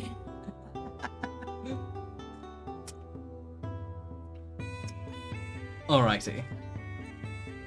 So my cousin, Lisa, female 30, is getting married to her fiancé of 10 years, Ahmed, male 32. Note for later, Lisa is Catholic while Ahmed is Muslim. I, female 21, am bisexual and have been with my girlfriend for 4 years. Myself and Lisa were speaking at an anniversary dinner at which I introduced my girlfriend to her, who was very respectful. Lisa said to my mum that we were both invited to the wedding as well as my brother and his girlfriend when my mum inquired about the wedding invitations. About a month later, the wedding invitations get posted, and lo and behold, everyone gets an invitation, except for me. I was confused at first, but my parents told me it was probably just lost in the post and to keep looking for a dress, etc. I was instantly curious. I decided not to text Lisa because she had too much on her plate, but another month rolls around and still no invitation. I asked my mum and she tells me that I'm definitely invited because she rang my uncle, Lisa's father, and he said that she texted my brother and him asking for my girlfriend's last name. I then grew suspicious, as my brother had not texted me nor had she. Why couldn't she come to me about it? I then grew annoyed because my mum then said she asked my brother to ask her again, to which I said I'd text her and asked just to clarify because as stated before I'm 21 and can fight my own battles, I was also angry that I was kept out of the loop. My mum then got defensive raising her voice, telling me not to bother Lisa and that she's got a million things on her mind at the moment and that she's already asked my brother. I informed her that I was an adult and I don't need anyone speaking for me, and she then told me that I'm going to the wedding and that she will sort it out, and that if I don't get an invitation, none of them go. I explained to her that I didn't care if I got one or not, I just want to know if I'm invited or not. But she kept cutting me off and told me to drop the topic, and so did my dad. Last night I checked her phone and saw texts from her to my brother and her to Lisa saying that I was not invited to the wedding due to my sexuality, and that Armin's religion was Muslim, therefore they didn't need the stress there. Personally, I don't care about the invitation. I'm not going to a place where I'm not welcome, but I was completely hurt that this was kept from me. I confronted my family and told them that I knew, and yelled at them. My mother told me to calm down, that I was still going to the wedding whether Lisa liked it or not, and I told her to piss off and that I was not going, but she demanded that I was going and that she kept it from me because she did not want to upset me. I told her that I didn't need her to fight my battles and that I was a grown-up. My brother and dad intervened, calling me ungrateful for their so-called protection, whereas I just stormed off and haven't really spoken to them since. No one's apologized, but I don't think my reaction was uncalled for. Am I the asshole? And just to clear things up, by the way, I'm not invited, but I do care that I was strung along and the reason was kept from me. I don't want to be babied. Not the asshole. If anything, while I can at least to play the devil's advocate, I can understand why the mum and the family did keep it quiet, because obviously, it definitely would have hurt OP as soon as they found out. However, that is the stupidest thing she could have done. Because ultimately, by hiding it, she made it 30 fucking times worse. Yes, I can understand why she did it. It's not one of those senseless scenarios where question mark, question mark, question mark, or how the fuck did you get to that conclusion? It's understandable why she did it, but it doesn't change the fact that it was a stupid fucking choice. She made it far worse by hiding it, and because of the fact that she hid it, didn't tell OP, she basically lied to OP, strung them along, and OP found out through checking her phone and text messages. Literally, that is one of the worst ways you could have found out. You want to know the second worst way you could have found out? Well, Lasty's pointed it out. The second way she would have found it out is showing up at the fucking wedding, completely cluelessly trusting her mum and going, oh, I was just told it was lost in the mail, la-di-da-di-da, me and my girlfriend are here, and everyone's being like, oh, gross, get your bi ass out of here, and be like, what the fuck is this homophobic bullshit? You want to be told this shit. Clearly, this mum was so preoccupied with looking at the present, she had this goal. Her mind has just zeroed in on, okay, my daughter's coming to the wedding. And she zeroed in on it. And she wasn't looking beyond it. Just nope, daughter's coming to the wedding or no one's going. We're all going to the wedding. Done, dusted, hands down, hammer on the gavel, the quarter's over. But she didn't stop for a second to think what would happen after 2 uninvited guests, due to their homosexuality, showed up at the wedding. And ultimately, it is really good OP found out. What a beautiful wedding, said the bridesmaids to the waiter.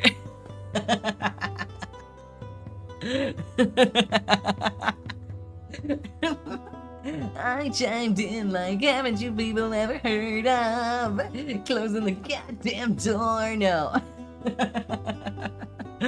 Oh, yeah, yeah, this is... honestly?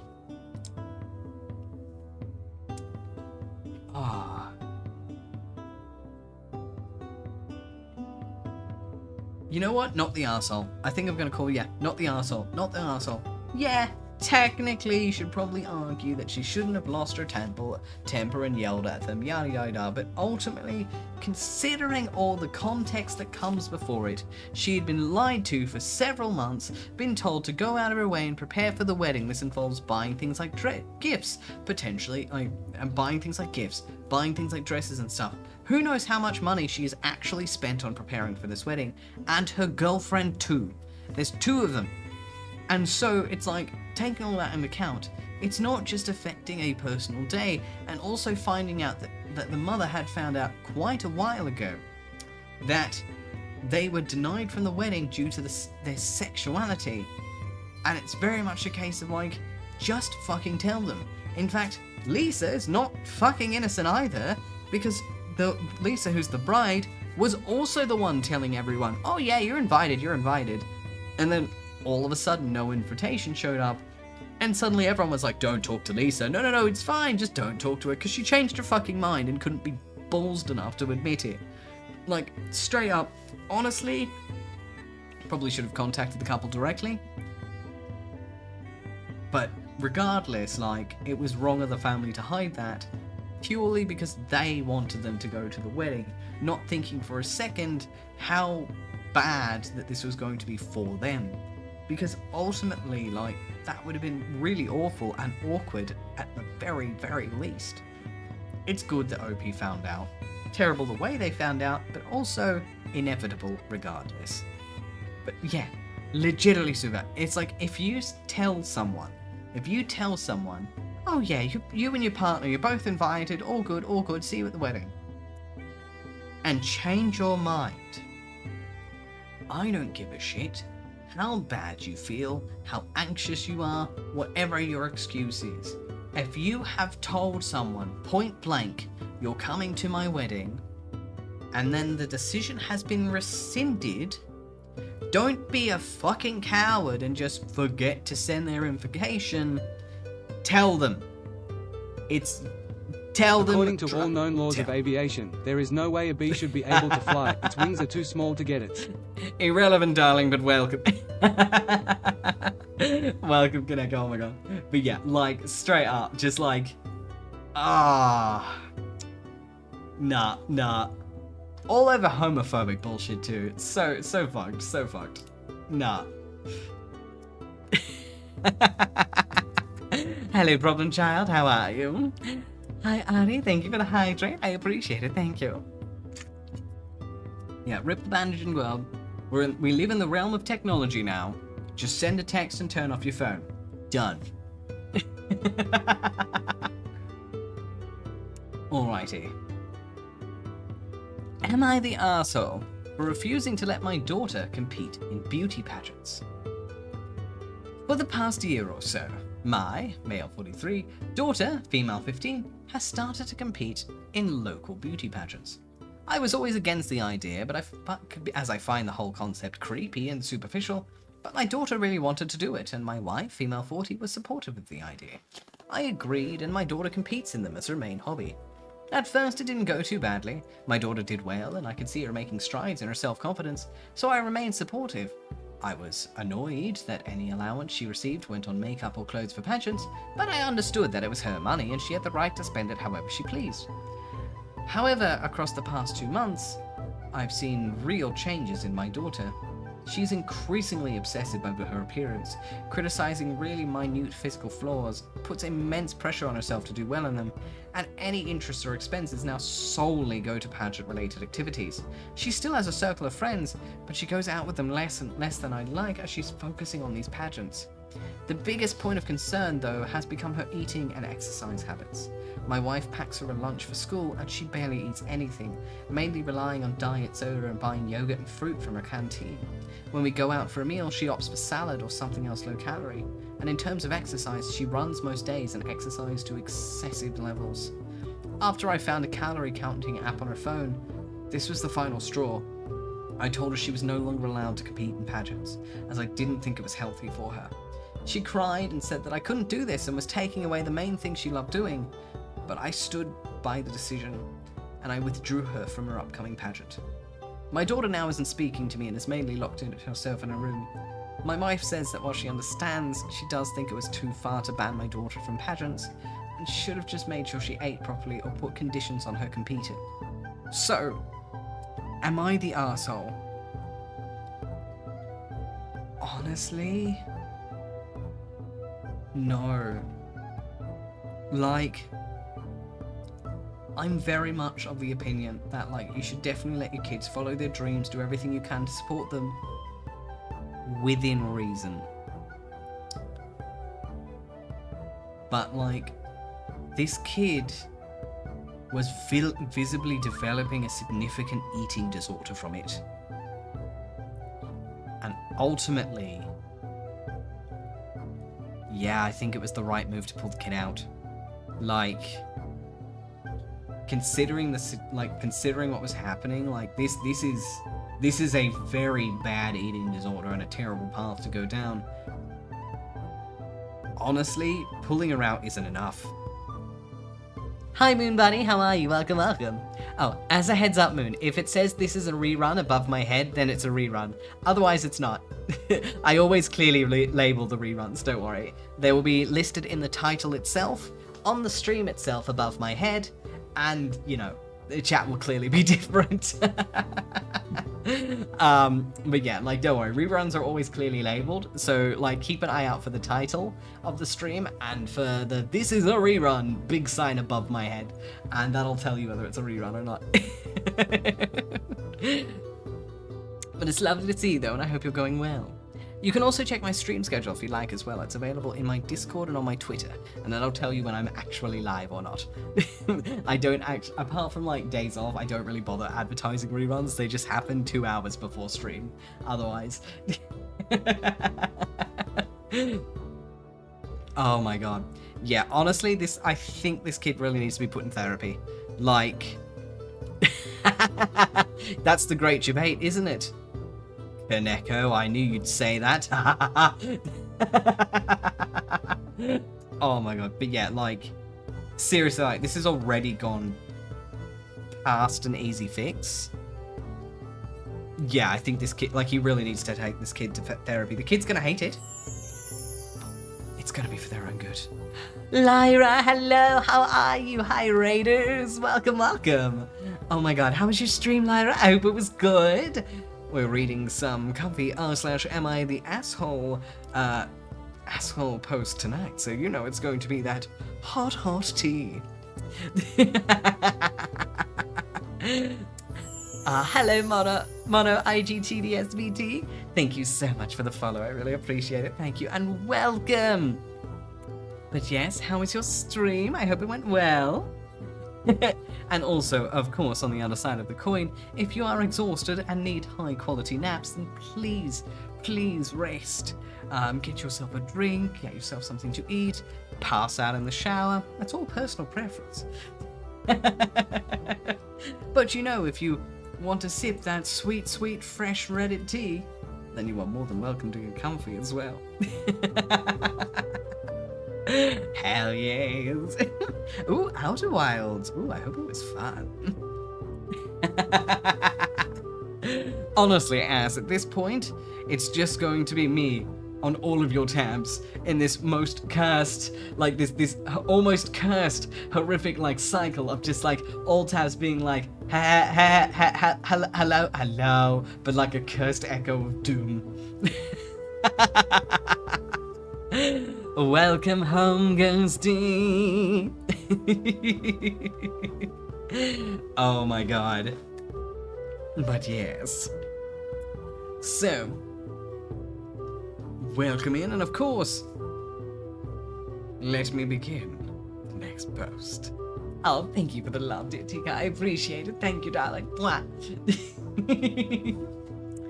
Alrighty. Am I the asshole for ditching my family on vacation and doing my own thing? I want to say no, because I'm an individualist who likes to do my own thing. But context is always key in these stories, and as such, This year, for spring break, I, 40 female, gave my kids, 10 female and 17 male, the choice of 4 cities to visit for spring break. Toronto, Chicago, Washington DC, or Cancun/Playa del Carmen. Oh, lucky fucking kids. Before they were allowed to choose, I expressed to them and my husband, 47 male, that this trip I would not be planning. All other trips and even couples trips have been planned exclusively by me. Some even paid for exclusively by me. We've always had separate finances. I've always done this willingly, but with irritation. I feel we would never travel if I didn't plan it, but I also feel there would be complaints that we never go anywhere. I also feel like it becomes my responsibility to ensure that everyone's having fun, we do things each person would like, and scope local eats well in advance to make sure everyone gets at least something they would enjoy. I've never been told this is my job. I've just done it. It's important to me that everyone enjoys trips, have funs, learn something, etc. The kids chose DC. They've never been, and my husband's never been. I've been quite a few times. I asked for this trip to be planned by them, kids and spouse. I expressed this before they chose the city. I offered reminders encouraging them to discuss together what they wanted to do, see, eat, etc. And I also told them that typically when I plan a trip, I plot things we want to do in that city and a trip within Apple Maps so that you can see what things are close together, making planning easier. In the 4 weeks from decision time to leaving for DC, I didn't hear or observe much discussion about the trip. That's okay, I don't need them to plan things how I plan them. Mentally, I'm nervous about the situation, but if I said I don't want to plan this trip, then it's not okay for me to micromanage how they plan it. Now we're driving there, and my daughter, 10, asked me what kinds of things, specifically, we're going to do on our trip. Excuse me? It is revealed that literally nothing is planned except where we're staying, because I booked that. I offered in the beginning and actually gave them several options to choose from. Everything that is quote-unquote planned is more of a mental list of things they'd like to do, see, potentially. I am pissed, yes, but more so, I am hurt. I am sad. Part of me wants to take the next 4 hours of driving time to plot out things so that we can see things that are close in proximity as to not waste time traversing the city. I know that if I do that, I will be filled with resentment. But the other part of me wants to do that, plot out things and actually just do it alone. Also, I'll add that I am aware that winging it is totally reasonable, and we have had many trips where nothing was planned, set in stone, and everything was great. For me, it's the nothing. It's the not a damn thing planned. Would I be the arsehole for just doing my own thing? As an edit, by the way, my hurt and irritation is directed towards my spouse. My 10-year-old somewhat exposed that nothing had been planned. When I discussed with my 47-year-old adult male husband that I was mentally over-planning trips, I asked him to work with the kids on coming up with ideas. Our trips are not planned out to the minute, hour, etc., but have a general idea of what we want to do that day. DC has so much to do, this I know, but several things that require pre-planning and pre-booking. I'm not holding my 10-year-old responsible for this. She's just the one to inform me that they never even discussed the trip at all. Honestly, not the arsehole. Like, deadbeat dad behavior, damn. Rest well, sweet Ren. And thank you for the care package, I appreciate it. Hi, Gramsy, welcome. I'll have my hydrate. Alright, stretch. Arms in front, up over the head, and yeah. Honestly, absolutely not the arsehole. She would be well within her right to leave the kids to the husband and go on, enjoy your trip, I'm gonna do my own thing this time. Because honestly, she made it clear a month beforehand they were responsible, and by they, I mean he, the husband, was responsible for planning out this trip. And the husband decided to be a fucking couch potato. So honestly, he can reap what he's sown, and he can plan it by the hour. He can do the winging it and go blah blah blah, and fuck him otherwise. And if they end up leaving the trip and discovering that it was a terrible vacation. Hi Madeline, how are you? Welcome. Ooh, well, in that case, welcome Gramsy. I am Either, it is a pleasure to meet you, and we're reading r/AmItheAsshole post today, and getting tilted as a peanut gallery does. But yeah, the fact that, literally, she reminded them multiple times. She told them a month in advance. Literally, the condition of them going on this trip, literally the whole point We can go on this trip, but you plan it. That was literally the condition of the trip. The condition of the trip is they planned it, and he didn't do shit. That's on him. Fuck him. Fuck him, piece of garbage. Clearly he was just there like a lazy potato going, oh no, she'll figure it out anyway. I don't have to do anything. Get fucked. Get fucked. I'm sorry, a relationship is a two-way street, and if you make an agreement, follow through with it. I'm sorry. You break your word, you break hearts, you piece of trash. Like, come on. Come on. Yeah, legit as, yeah. And it's frustrating, isn't it? Thank you so much for the follow, dear 𝐄𝐍𝐕𝐓𝐮. I really appreciate it. Thank you. And officially, welcome, welcome. But yeah, that's my stance. If you give your word, you do your absolute best to keep up to it. And if you cannot keep your word, fucking telegraph it. Be clear.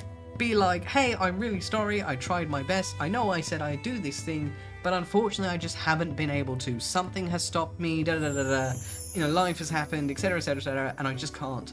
I need help. Then that's fair. But leaving it until they're literally driving down? Garbage. Maybe the bin chicken can pull you out of the trash with that baby seat. Oh, thank you so much for the 300 biddies, 𝐿𝐶𝐕𝐓𝐮. I really appreciate it. Thank you. Mwah. Oh my god. Yeah, honestly.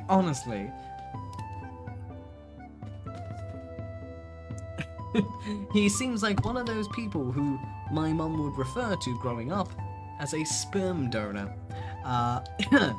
My mum was a single mother. From that reference, it's probably easy to see the allegory. Oh my god. Oh, so level 3. And you are welcome to bring your character up to level 3, by the way. Even though I love the meme. I love the meme of like just one level 1 OP character and everyone else just being so shit at their jobs. But like, you are welcome to come up to level 3. You good.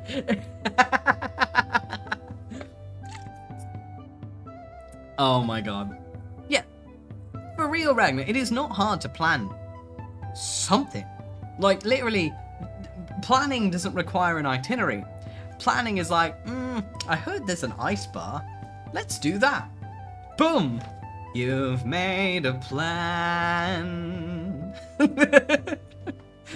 2 seconds. It's that easy. Yeah, I kind of wanted that man to step on a Lego. Anyway. 5 weeks as... Oh my god, that is so unfair. Yeah, honestly so, yeah, true. Maybe next time she should take the kids on vacation and leave his butt behind. No planning, no vacation. Nuh-uh. Treat him like a child. Alright. On to the next tale. Am I the asshole for telling my parents I've done research before buying an expensive product? No?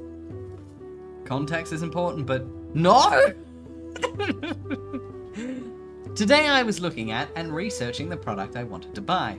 I've already spent a good amount researching it before this, and I have learned a lot about it. I told my parents that, and the conversation went something like this. Parents, you should really ask your cousin. They work in a store that sells those. They can help you out. Me? Of course. I just wanted to let you know that I've done some research myself, so I know what to look for and what I can expect to get. Parents. But you should still ask your cousin. Me. I already said that I will. I'm just saying that I've done research myself, but I'm not saying I know exactly what the best product to buy, but I have a good grasp of what's good and what's bad. Parents. But you should ask your cousin. Me, are you even listening? Of course I'm going to ask them. I'm just saying I've done my part doing research on it. Parents. That's it, go to your room. Disrespectful little shit. I seriously don't know how they got mad over this. I wasn't saying I know exactly what to buy, or that I won't ask my cousin. Nowhere close to that. I then told them that must mean they think I'm incompetent if my research means jack shit to them. And then they got even more pissed. I genuinely don't know how. Thoughts? As an edit, I'm paying for this product with my own money.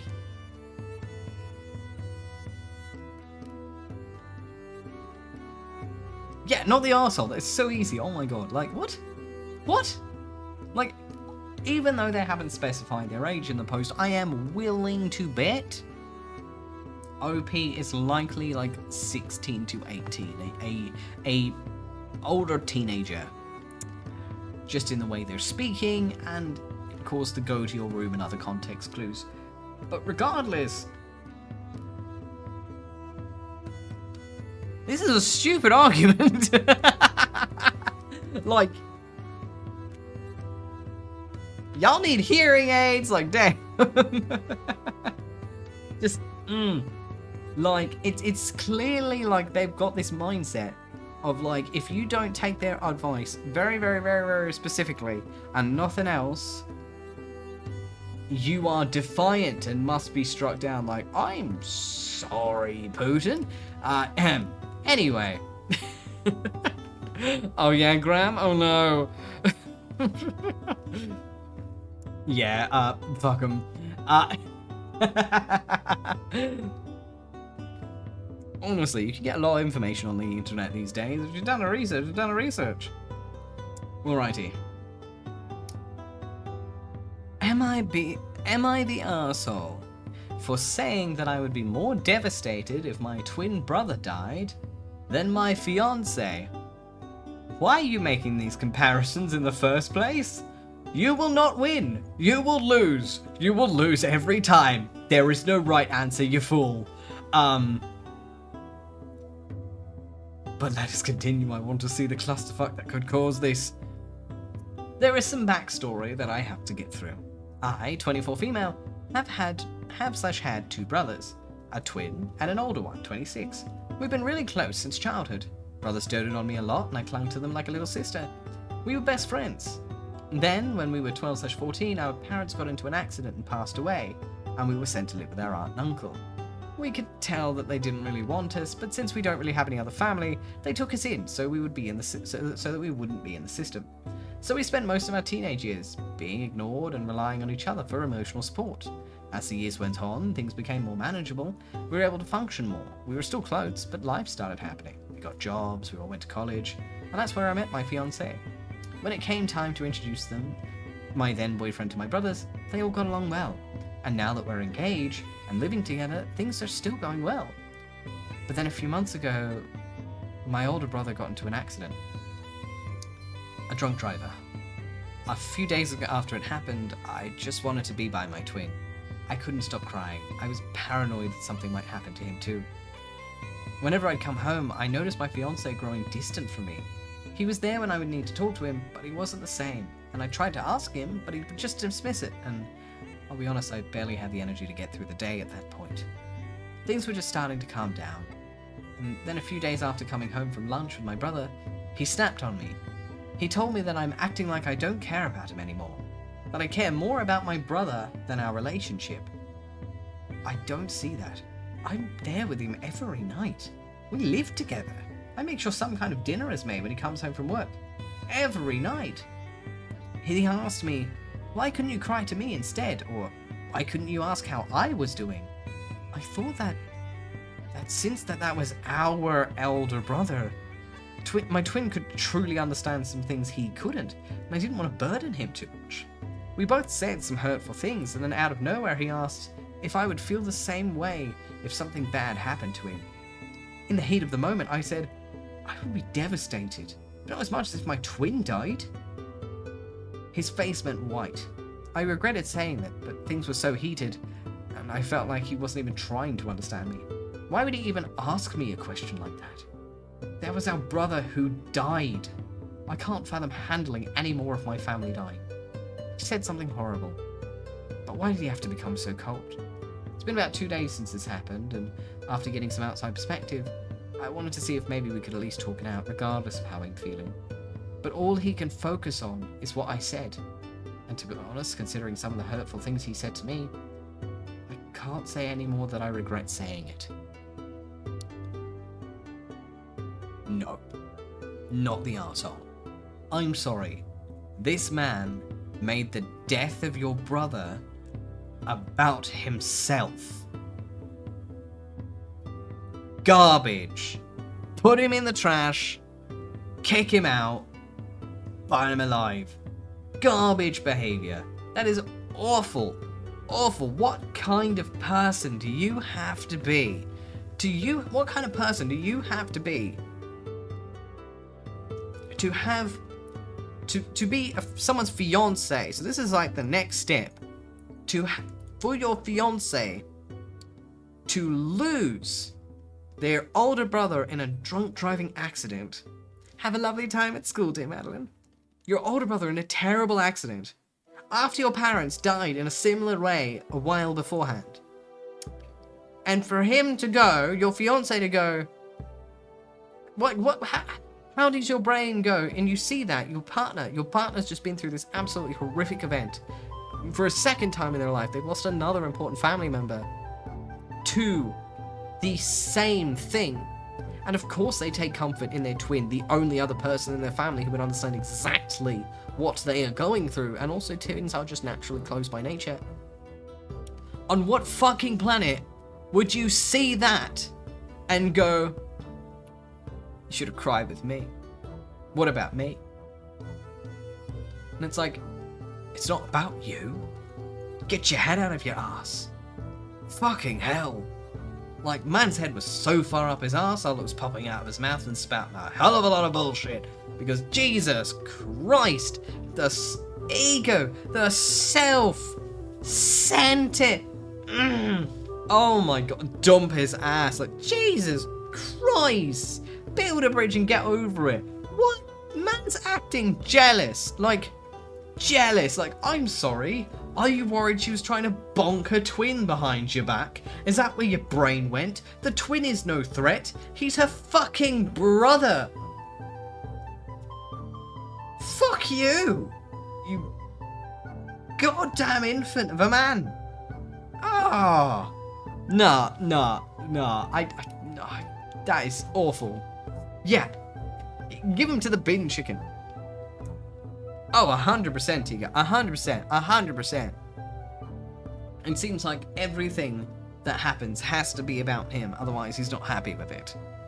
God damn. That's narcissistic behavior to throw a label on it and act like a smug member of the peanut gallery below. Just, oh, that's so selfish.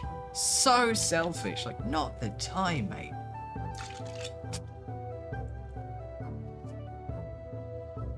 Yeah. Exactly because it's like your siblings are the one who also went through it. I mean, legit, lass, legit, yeah. Mental gymnastics have got some competitors tonight. There are some competitors tonight. Damn. Man's reached the finals. Fucking hell.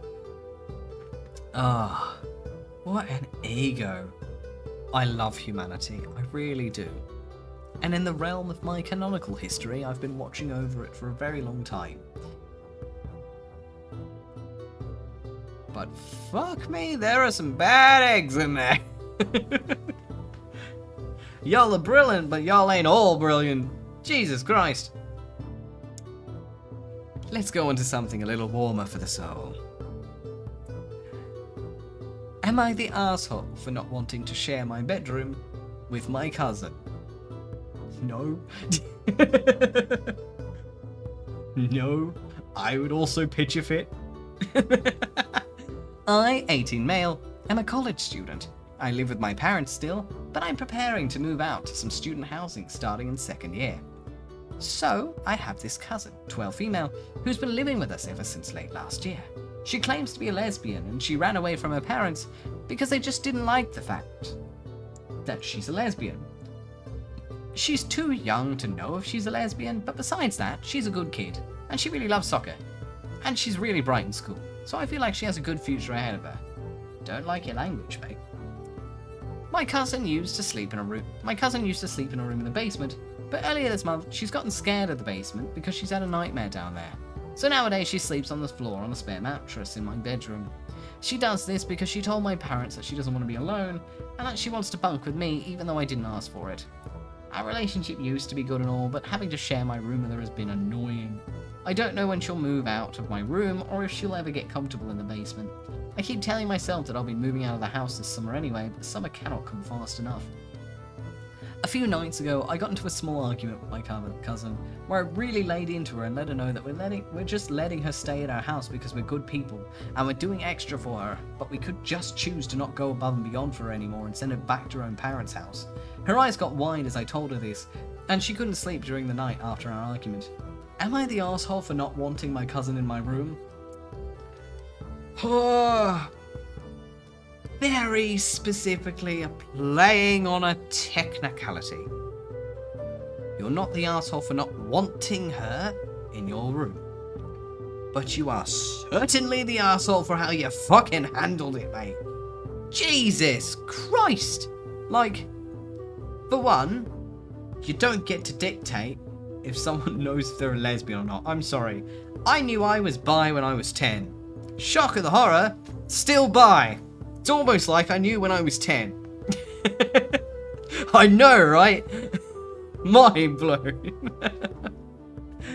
She's more than old enough to have figured something like that about herself.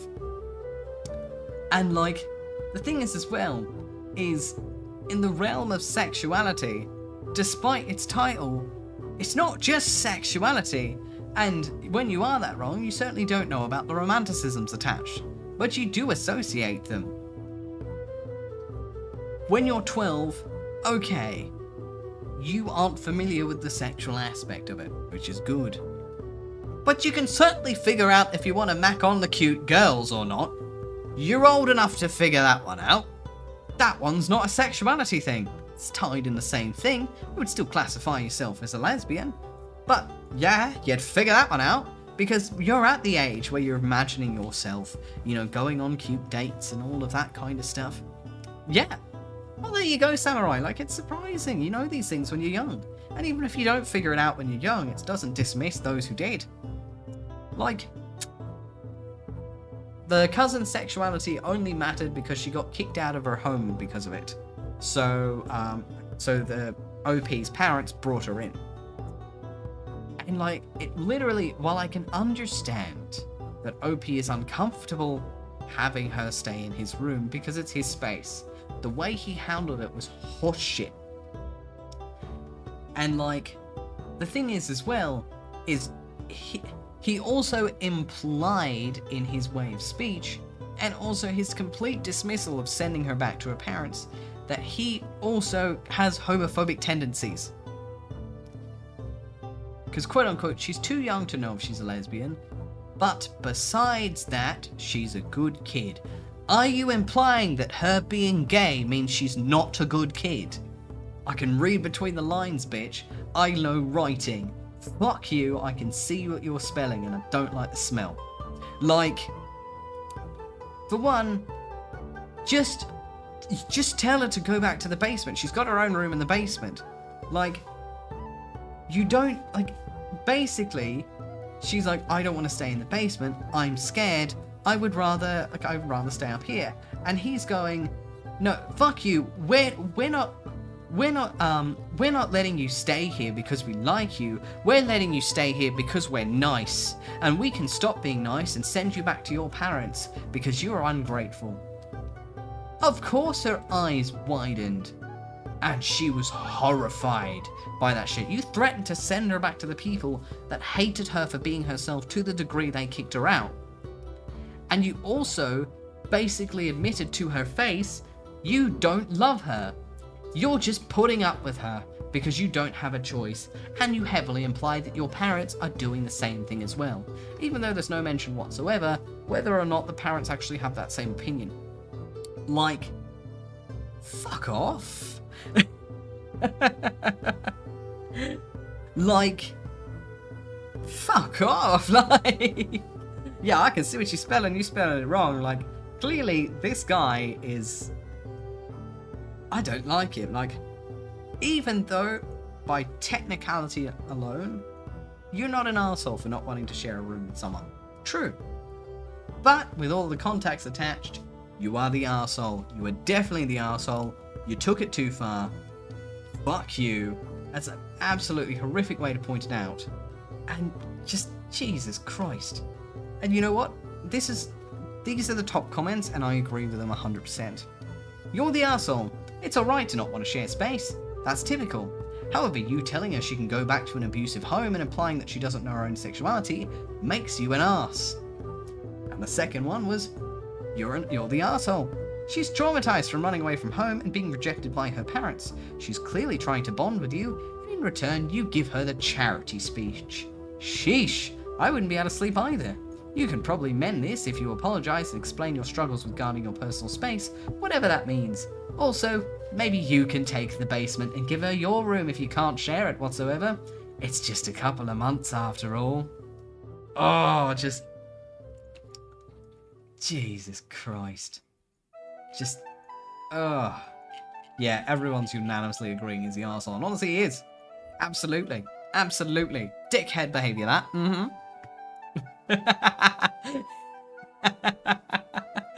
I mean, hey, Demi-Ace, fucking based. 10 out of 10. Mm-hmm.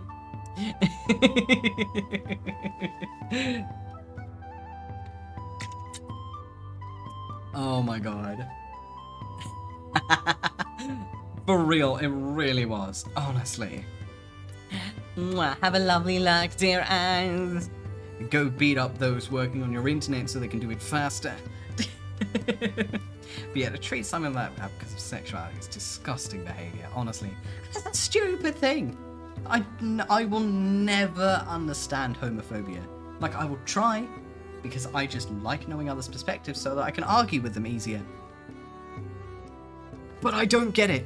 I just, yeah, exactly. You know what, Kaneko? Exactly what Kaneko said. So 12-year-old girl, have some fucking compassion. See you next Tuesday, fuckling. Like, Jesus Christ, like, just, I don't get it. I will never understand it. Like, it's a stupid thing to hate someone for. Like, it to me, yeah, literally, it's like, I hate gay people for being themselves, and it's like, okay. Right. It genuinely feels like the equivalent of going, I hate all people who like pineapples because they have shit taste. And I don't like what they put in their bodies. So I am going to picket their funerals and treat them like shit, those pineapple consuming scum. Like, what? Huh? Your logic's fucked, bruh.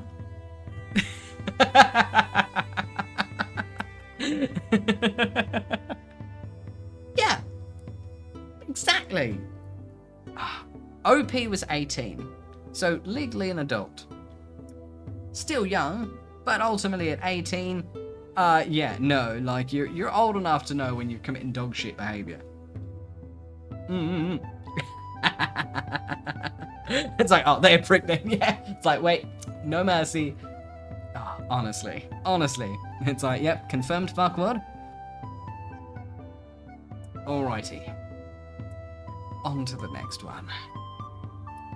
Am I the arsehole for not giving my boyfriend any more money? I want to say no because that implies you're already giving him too much.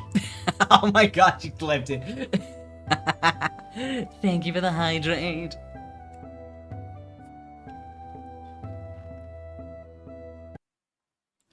I, 25 female, I, 25 female, well, I'm 25 female, but my boyfriend, 30, male, he became jobless 5 months ago, and so I now pay for our apartment, rent, groceries, bills, and everything due to him not having any money or savings, and I was originally okay with it because I really love him and I'm willing to support him, and I was seeing him searching for a job. I got a call from his sister. We like to talk, and in the middle of conversation, she told me about how her husband offered my boyfriend a really good job, and he turned it down. He owns a business, and he didn't even tell me about it when I told him. He told me that he is feeling lazy and doesn't want to work. So I told him I'm not paying anymore for anything if he doesn't work, and now he's mad at me. Am I the arsehole? OP didn't use a single point of punctuation in that entire paragraph, and it hurts my soul. But not the asshole. Kick his ass out. Like, bro, you're taking care of him because you love him, and he's just mooching off you because he's a lazy piece of shit. Yeah, he needs a lesson. If anything, you're not going hard enough. Be like, okay, you can either accept the job, or I'm going to evict you. Out the door. I'd be willing to bet that he wasn't even looking for work when he said he was. That's leech behaviour. That's disgusting. Like, there's always exceptional circumstances, but that ain't it. That is definitely not it. Yeet the bitch into the sun. He doesn't deserve shit. Absolutely not the arsehole. Honestly, I don't understand how people can do that. Like, how do you leech off of someone like that and not feel guilty? Like, how do you do that and not feel like the piece of shit you're being? And not offer anything in return?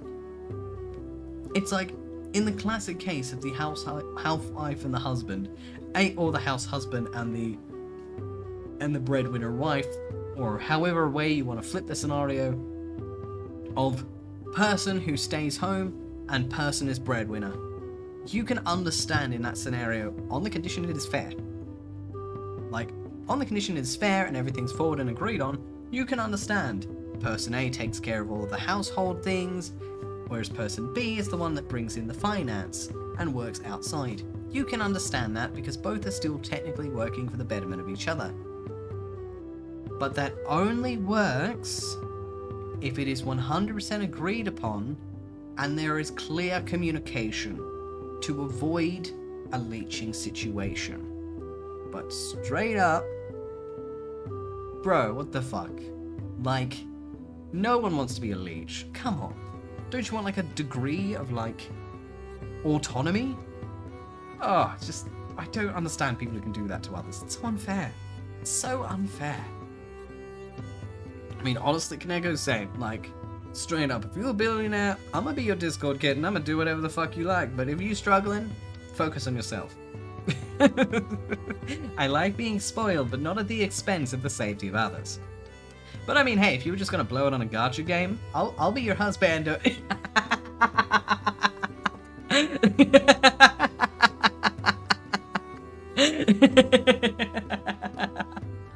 Hi, Xana, how are you?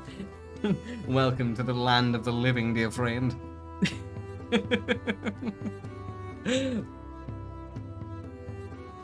Oh my god.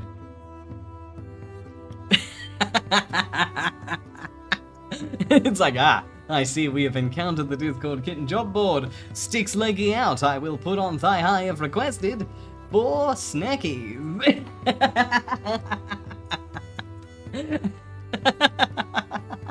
Funny part is I do actually have one pair of thigh highs that Ghosty bought me as a gift last year.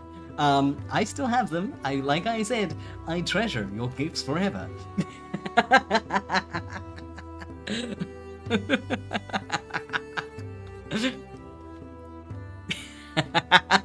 I mean, yeah, like, 𝐿𝐈𝐿𝐿's like nothing but leggy. And 𝐿𝐿𝐿𝐿, one day we're gonna meet up IRL and we're gonna have to tap programmer socks. Let's go. Absolute bonding experience, get a gripper. Anyway, am I the asshole for telling my mum that if she forces me to live with her, that I will never forgive her? I, 15 female, currently live with my older cousin, 30 female, and I've been living with her for about a year ago. About a year ago, there's no punctuation again. About a year ago, I was staying with my mother, 51 female, and her boyfriend, 49 male. Unfortunately, when I was staying with my mother, we got evicted from our house due to noise complaints when my mother would argue with her boyfriend, as well as being behind on rent. So I had no other choice but to live with my cousins. When she dropped me off, she helped me get my stuff out of the car, and with no emotion, she said, "I'll text you later," and drove off. That was about a year ago, and it still makes me upset to this day because she showed no emotion when she dropped her child off to live with somebody else. Ever since I walked through my cousin's door, my life has gotten better. I've gotten better grades in school, I feel safe here, and it's always quiet when I go to bed at night, and I wouldn't know what to do if I was living somewhere else. Fast forward 4 months, my mother got a job and a house, and the minute she signed and a house the minute she signed the lease for the house. She automatically wanted me back, and I told her that I do not want to be around her if her boyfriend is. And she freaked out, threatening to come over in the middle of the night and yell in front of my cousin's house. And after threatening to call the cops on her, that's when I finally snapped, and I told her that if she forces me to live with her, I will never forgive her. After I said that, she only brings up the topic every now and again, when she used to bring it up every single time I saw her. So, am I the asshole? Yeah, I'd say not the asshole, honestly. Like, yeah, like, ultimately, like, that mother fucked up, and if she's living a far better life with her cousin, and the cousin is completely cool with it as well, if that cousin is more than completely supportive and cool with her staying there and there's no issues on her as well, yeah, the mother's being an absolute asshole, ditching her one moment and then coming back like 4 months later going, I still love you, and I'm like, you treated me like used socks. Fuck you. Like, no, not the asshole. Like, yeah, she didn't perform her basic duties as a parent, and like, yeah, it almost feels like she treated her kind of akin to a toy that got damaged, or a toy that, like, she just forgot and left in a box for a few months and then came back and went, oh yeah, I still like this toy, play. And it's like, that's not how it works. No. Alright, let's open some more fresh, tasty tales.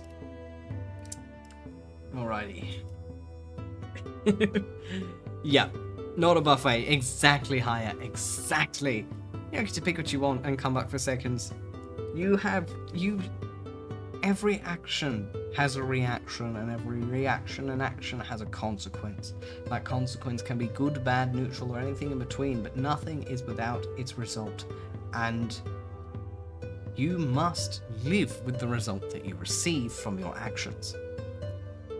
And for her to turn around and try and dismiss the result of her own actions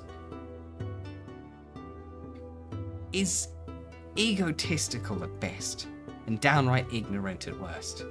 And yeah, the consequence of her actions is her daughter doesn't want to live with her anymore because she fucked it up. So you know what? TLDR, 15-year-old mother had shitty boyfriend. They were constantly screaming all the time, so they got evicted. Mother ditched the daughter at her older cousin's place, and basically with a text you later, and then ghosts her for 4 months. Finally gets a place with her screaming boyfriend, and then finally gets in contact with the daughter that she ditched, and goes, okay, you can move back in with us now. But the daughter's actually gotten a much happier life living with the cousin and finally feels safe. So the daughter's gone, fuck off. And the mum pitches an understandable fit. The standard, am I the arsehole scenario. Quite an easy not the arsehole, that one, I'd say. Alright. On to the next one. Yep, for real, can I go straight up? Would I be the arsehole for asking my sister to move out of my house?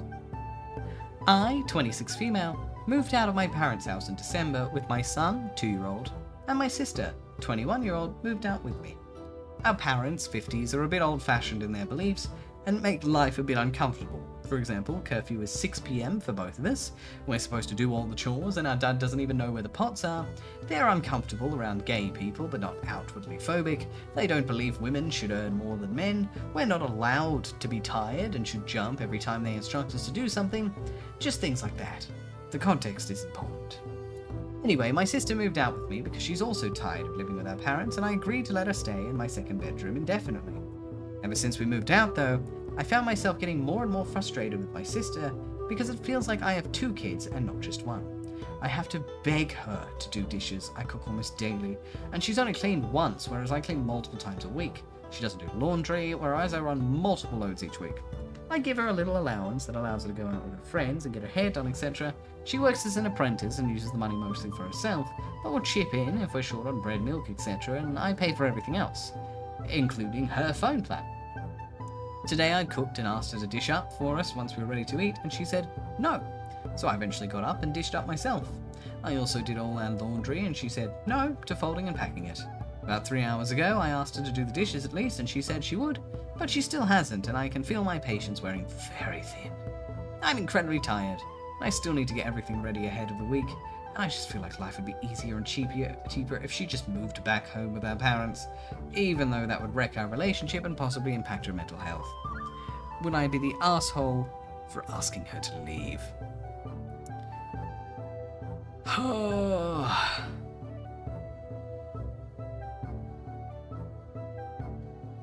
No? But this is a sticky one. Hi, Rin, how are you? Ah, thank you for the prime sub, I appreciate it. Thank you, and how have you been? I hope you've been well. It's kind of that, like, not the arsehole, but there's context. I'd say would be a little bit of an arsehole if she specifically shipped her back to live with the parents. Or didn't give her time to go. However, as a housemate, OP is well within her right to ask her to leave and to move out. In all honesty, I think the best option would be sister's 21. She's an adult, legal adult literally everywhere. She's got an apprentice job. I think OP should help set the sister up with a share house. I think that would be the fairest option, honestly. It means as well, like, straight up, wouldn't be going back to the parents, which is probably the only sticky situation here.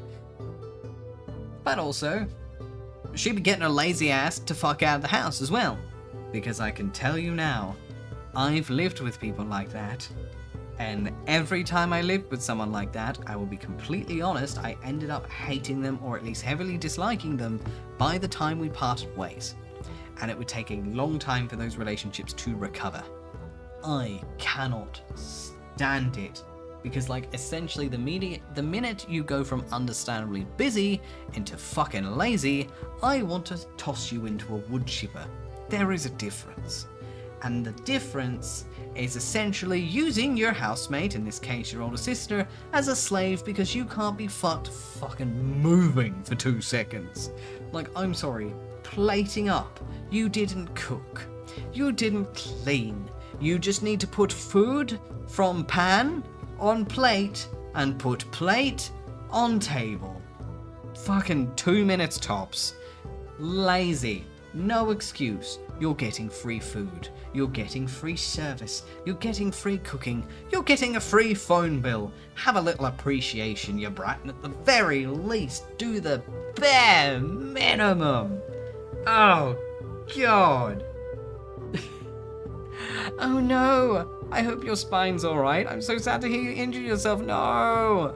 Do take care. I hope you're being taken care of and you're doing all the right things. I'm doing well though, thank you for asking. And I'm glad at least you'll be okay in the future. And I always miss you. I miss more that you're not taken care of. I want you to be healthy. As happy and healthy as you can be for yourself. Oh my God, Ghosty. Yeah. Yeah, legit. It's very much a case of, it would be one thing if the sister was like 16 or 17. Still wouldn't be excusable per se, but also OP really would be living with 2 kids. But the sister is 21. She's an adult. She can do the basics. Straight. Just saying.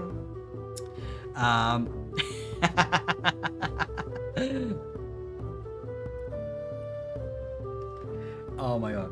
Exactly, Kaneko. Yep, do the work or pay the mortgage. Take your pick. Take your pick. You don't get to do none of the work and pay none of the money. Then you're just a leech. And nobody likes no leeches. Mm-hmm. Oh yeah, and Straya, she's been an adult for years. Oh my God. Yeah, she's just lazy. So lazy. Alrighty. Emotional, On to the next tale. Ooh, this one's a chunker. No. Emotional damage. Alright, let me... So I know sometimes the sound alerts, like, fail to work sometimes because they're tricky. There we go. Thank you for the 100 biddies, Grams. I appreciate it. Thank you. Right, let me get that sound because I feel like that didn't play.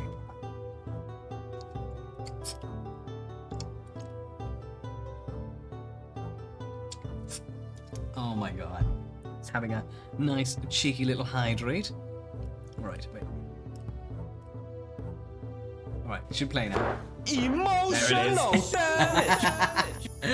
Oh shit, Kaneko! Oh my god. Thank you so much for the gift sub, I appreciate it, thank you. Oh, the sound did play? Okay, cool. Because like sometimes it'll play and I won't hear it, but everyone else will. And then other times, I'll hear it and no one else will hear it, and it'll just be sheer confusion. Oh no, oh, there's a hype train building. Oh, it's got one of the check marks down, so... Oh, I suppose you can argue you started another one, maybe? Oh my god, real though, thank you. The train is waiting, it stares at you on the station like, I don't get paid enough for this shit. Hype trains, minimum wage workers confirmed. No. No, I don't want anyone to blow money they don't have. Naughty, take care of yourselves first. It's when you got disposable income. That's when you give it to little old me. No. No. Honestly, take care of yourself and spoil yourself first. Alrighty. Am I the asshole for not giving my sister a +1 to my wedding? Thomas being paid minimum wage. True. Pride 100. Oh shit, thank you for the 100 videos, Tika. Appreciate it. Oh shit, hype train's going. Ooh. Why, thank you. As they say, chew. See, I can be hip. Yeehaw. Ah, thank you for the 100 biddies, guys. Yeah, I appreciate it. Thank you, dear. Ooh. Oh shit, way to go, Rin. Fuck yeah, let's go. I'm glad to hear that for you. Fuck yes. And I do hope you truly had a splendid time in Japan.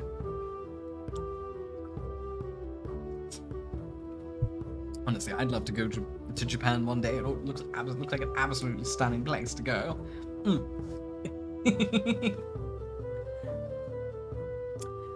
Okay, here goes. I, 34 female, am marrying my fiance, 28 male, later this year. It was built for short. I want to see you in Japan because I will thrive and you will struggle to survive, and that will be funny for me.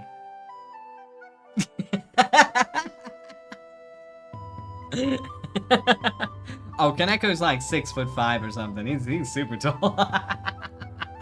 It's Trey. Oh, 6'7". Yeah, 6'7". Yeah, no, yeah, it's like Lasty's 6'5". Kaneko is 6'7". Oh yeah, man's tree.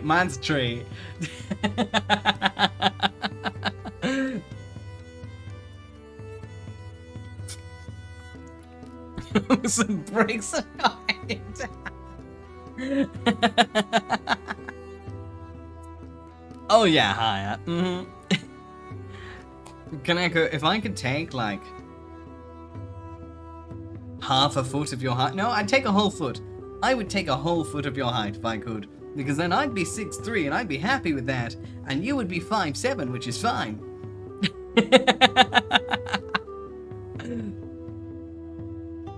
Oh, I would take that in a heartbeat if I could. Stupid tiny legs. Just saying, in the realm of fantasy, Kaneko, if you and I ever body swapped, I'm not giving it back. You can keep it. I'm not giving it back.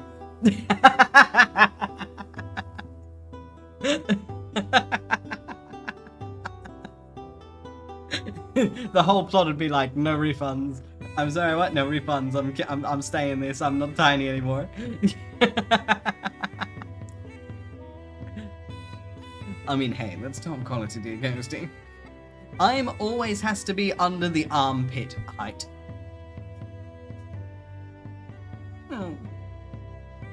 What if I want to have my arm over someone's shoulders?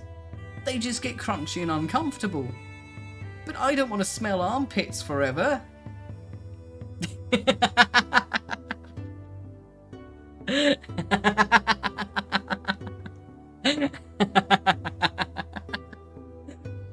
Honestly, Kaneko, we would have the easiest fucking trade.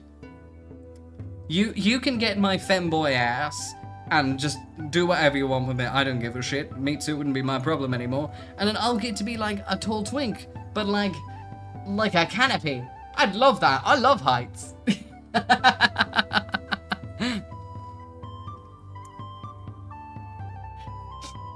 Can I go high for my ego?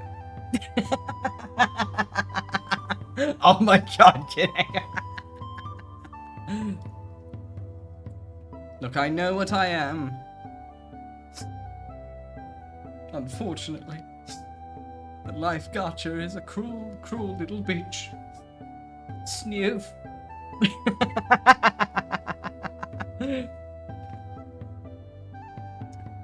Alright, on to the story. I have two older sisters, one 36 and married with 2 kids, one 38, divorced, no kids. The oldest one has always had issues with relationships. She either gets into long-term relationships for the wrong reasons with the wrong guys, or she has short-term ones and they leave her. She struggles with her mental health and either treats guys like absolute shit, or she goes the extreme and clings so hard that they run for the hills. My fiance and I are mostly paying for the wedding ourselves, so have had to keep the numbers down. If we go over our current number, then the venue charges an additional $10,000. For this reason, we've not allowed any plus ones. 99% of the people coming are married or dating, and we both know both people, so it's not just a good friend with a partner. There are maybe 7 single people who are invited, one being my sister, and another 2 being my fiance's sister and stepbrother. Last night, my sister asked if she could bring someone, and we told her unfortunately she can't due to the financial constraints with our venue numbers. To say she was upset was an understatement. She cried and told me it's unfair and that I'm basically telling her, fuck you, you'll be alone forever. We tried explaining that she's not the only one, but she doesn't want to listen. My mum told her that if she meets someone, then she can pay for him herself, which we then firmly reminded her is not just paying for the food, it's the extra $10,000. Plus the rooming allocation would have to change as we've got per in shared accommodation, table numbers, etc. Background, we aren't the closest of siblings, neither sisters are in the wedding party. My fiance said to my mum that either way my sister wouldn't be happy. No plus one, and she hates us for telling her she's going to be single forever. Give her a plus one, and then she hates us because chances are very, very low that she'll have anyone to bring. Because our wedding numbers are low, we've not had one cancellation, so far we cannot guarantee that if she had a boyfriend by then that we'd even have the space.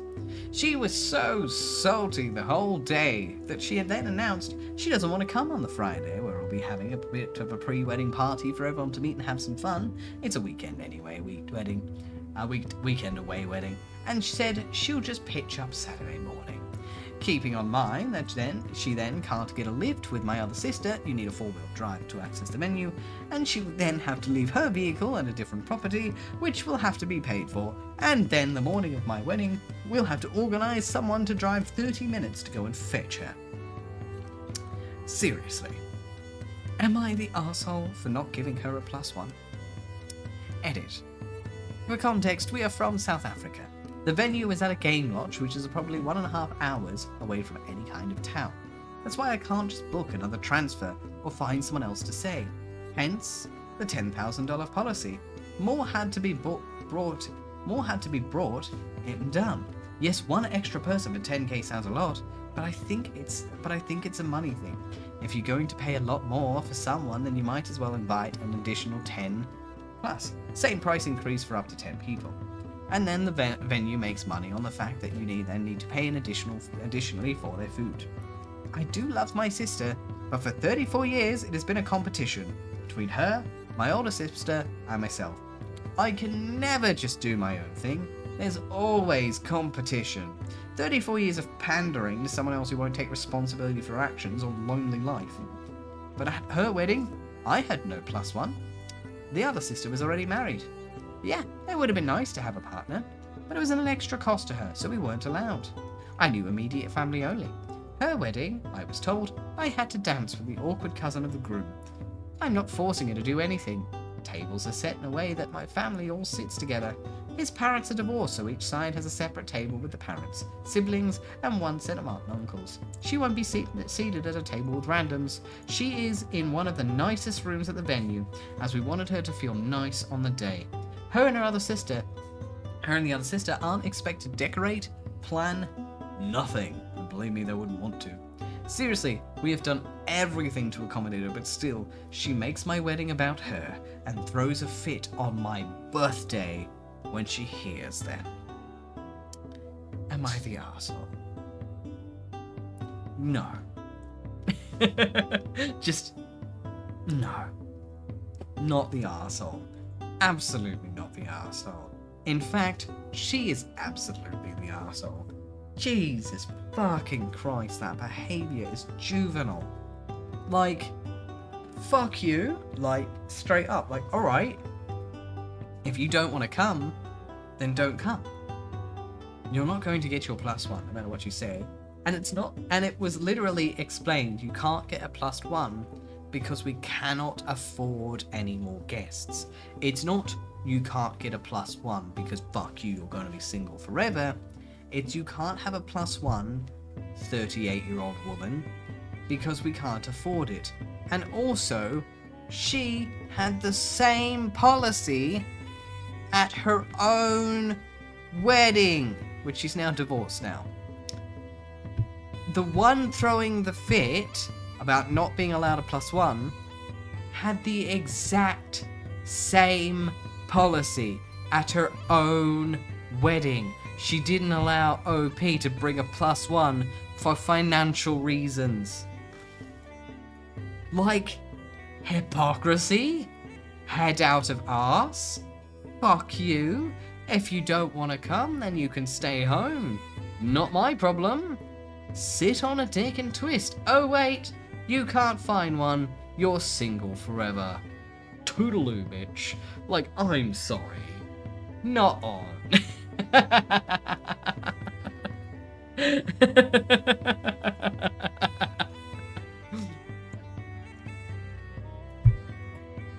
can't stand hypocrites.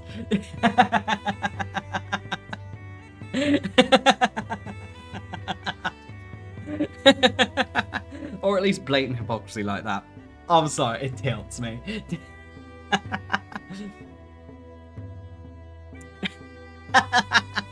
You know what? I'm sticking by it. No regrets, no regrets. I stand by my statement and I will die on this hill. Like she's apparently gonna die on hers.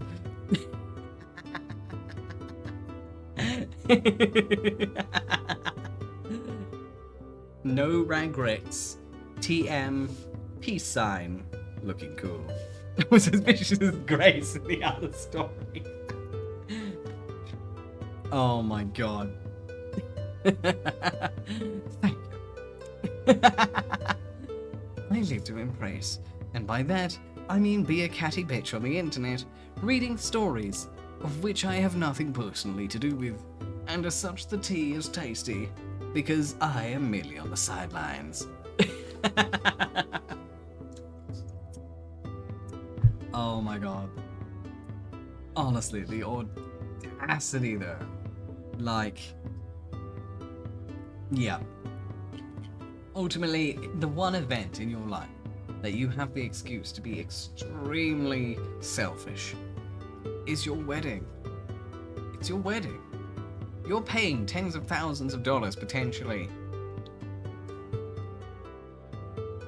for a day to basically go to all of your family and all your friends, look, this my bitch.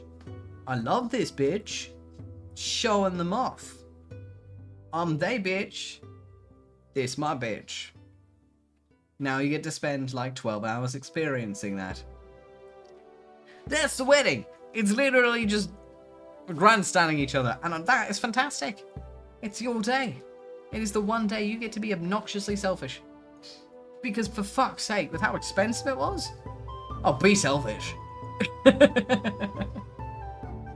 Unless they paying your bills, you don't need to bow to no one. Because damn. And like, if that's how, like, if it's an immediate 10k charge for one person over, it makes you wonder how expensive that venue was in the first place. Because genuinely, the additional expenses do correlate to the initial expense. And if it's a $10,000 leap for going one person over capacity, how expensive was the room to book in the first place? That's the question. Oh my god, guys, you're in.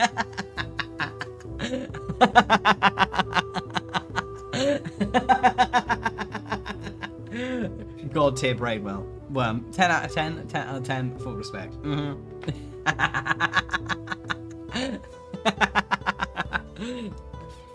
Oh my god. But yes, I think that this was probably a good cup of tea to end on for the night. It's 11:30, so it's starting to get pretty late, and a bitch needs showers and naps. And I may have neglected to mention at the beginning of stream that I might have been sent home from work today because I've got the flu. So I'm gonna rest up and get a good sleep. I hope everyone's had a great day. I hope you all had a wonderful yes, anyway, I hope you I didn't say anything, what are you talking about?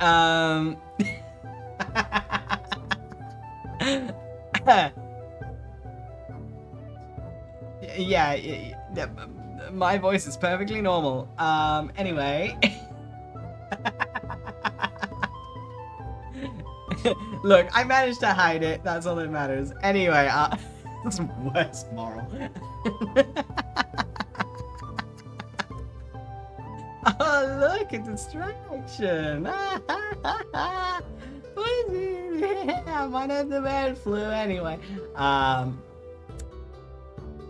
Thank you all so much for joining me tonight.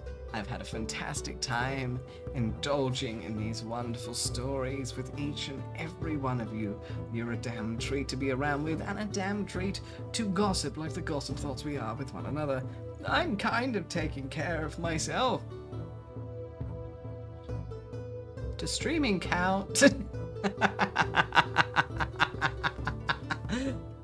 But yes, so my next live stream will be oh, come on, Ghosty, I can be trusted on my own. Alright. My next live stream will be on Wednesday. I will be playing the game Coffee Talk. I've heard it's a cozy game, and I've had a few of my friends over the years tell me that it's a game that they think that I would enjoy. So, fuck yeah, let's go. So that'll be at 8:30 p.m, officially going live on Wednesday. However, tomorrow night at 6:30 p.m, I will be launching a rerun. Because I'm endeavoring to trick the Twitch algorithm gods into thinking that I am productive, when in fact I am napping instead. That's a lie, I'm hanging out in chat. I'm always there during the reruns. I have myself muted, but like I'm always there in the reruns. We can't let the Twitch algorithm gods realize we've gamed the system. No, but yeah, so tomorrow's rerun is going to be the r/stories about Kevin rerun.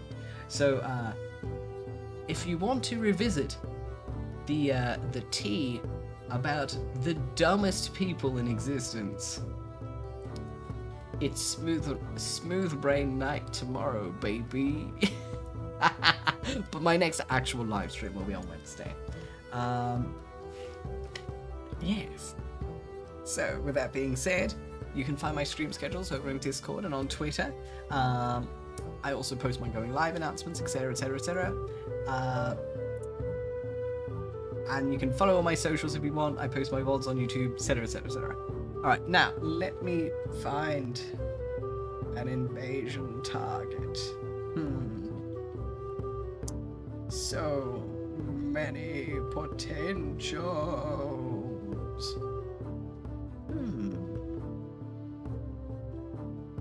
Let's see. Ooh. What's this one?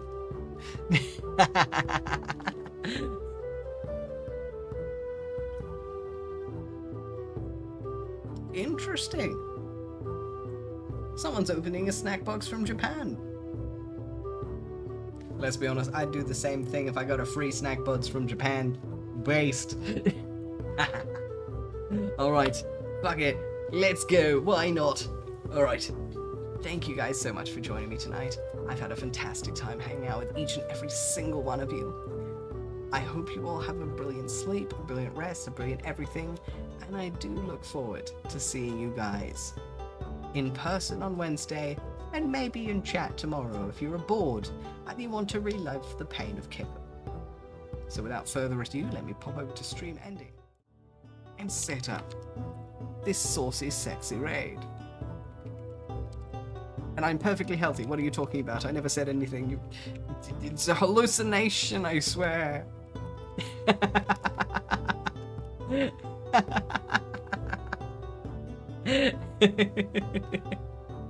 Alright, so we're going to be raiding Machi Mile, who is currently,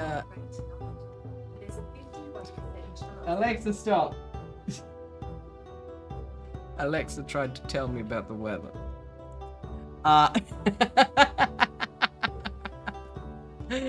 So, we are going to be raiding, Machi Mile tonight, and they're having nibbles and chatting, so I stand comfy behavior. Have a lovely evening, morning, or night, guys.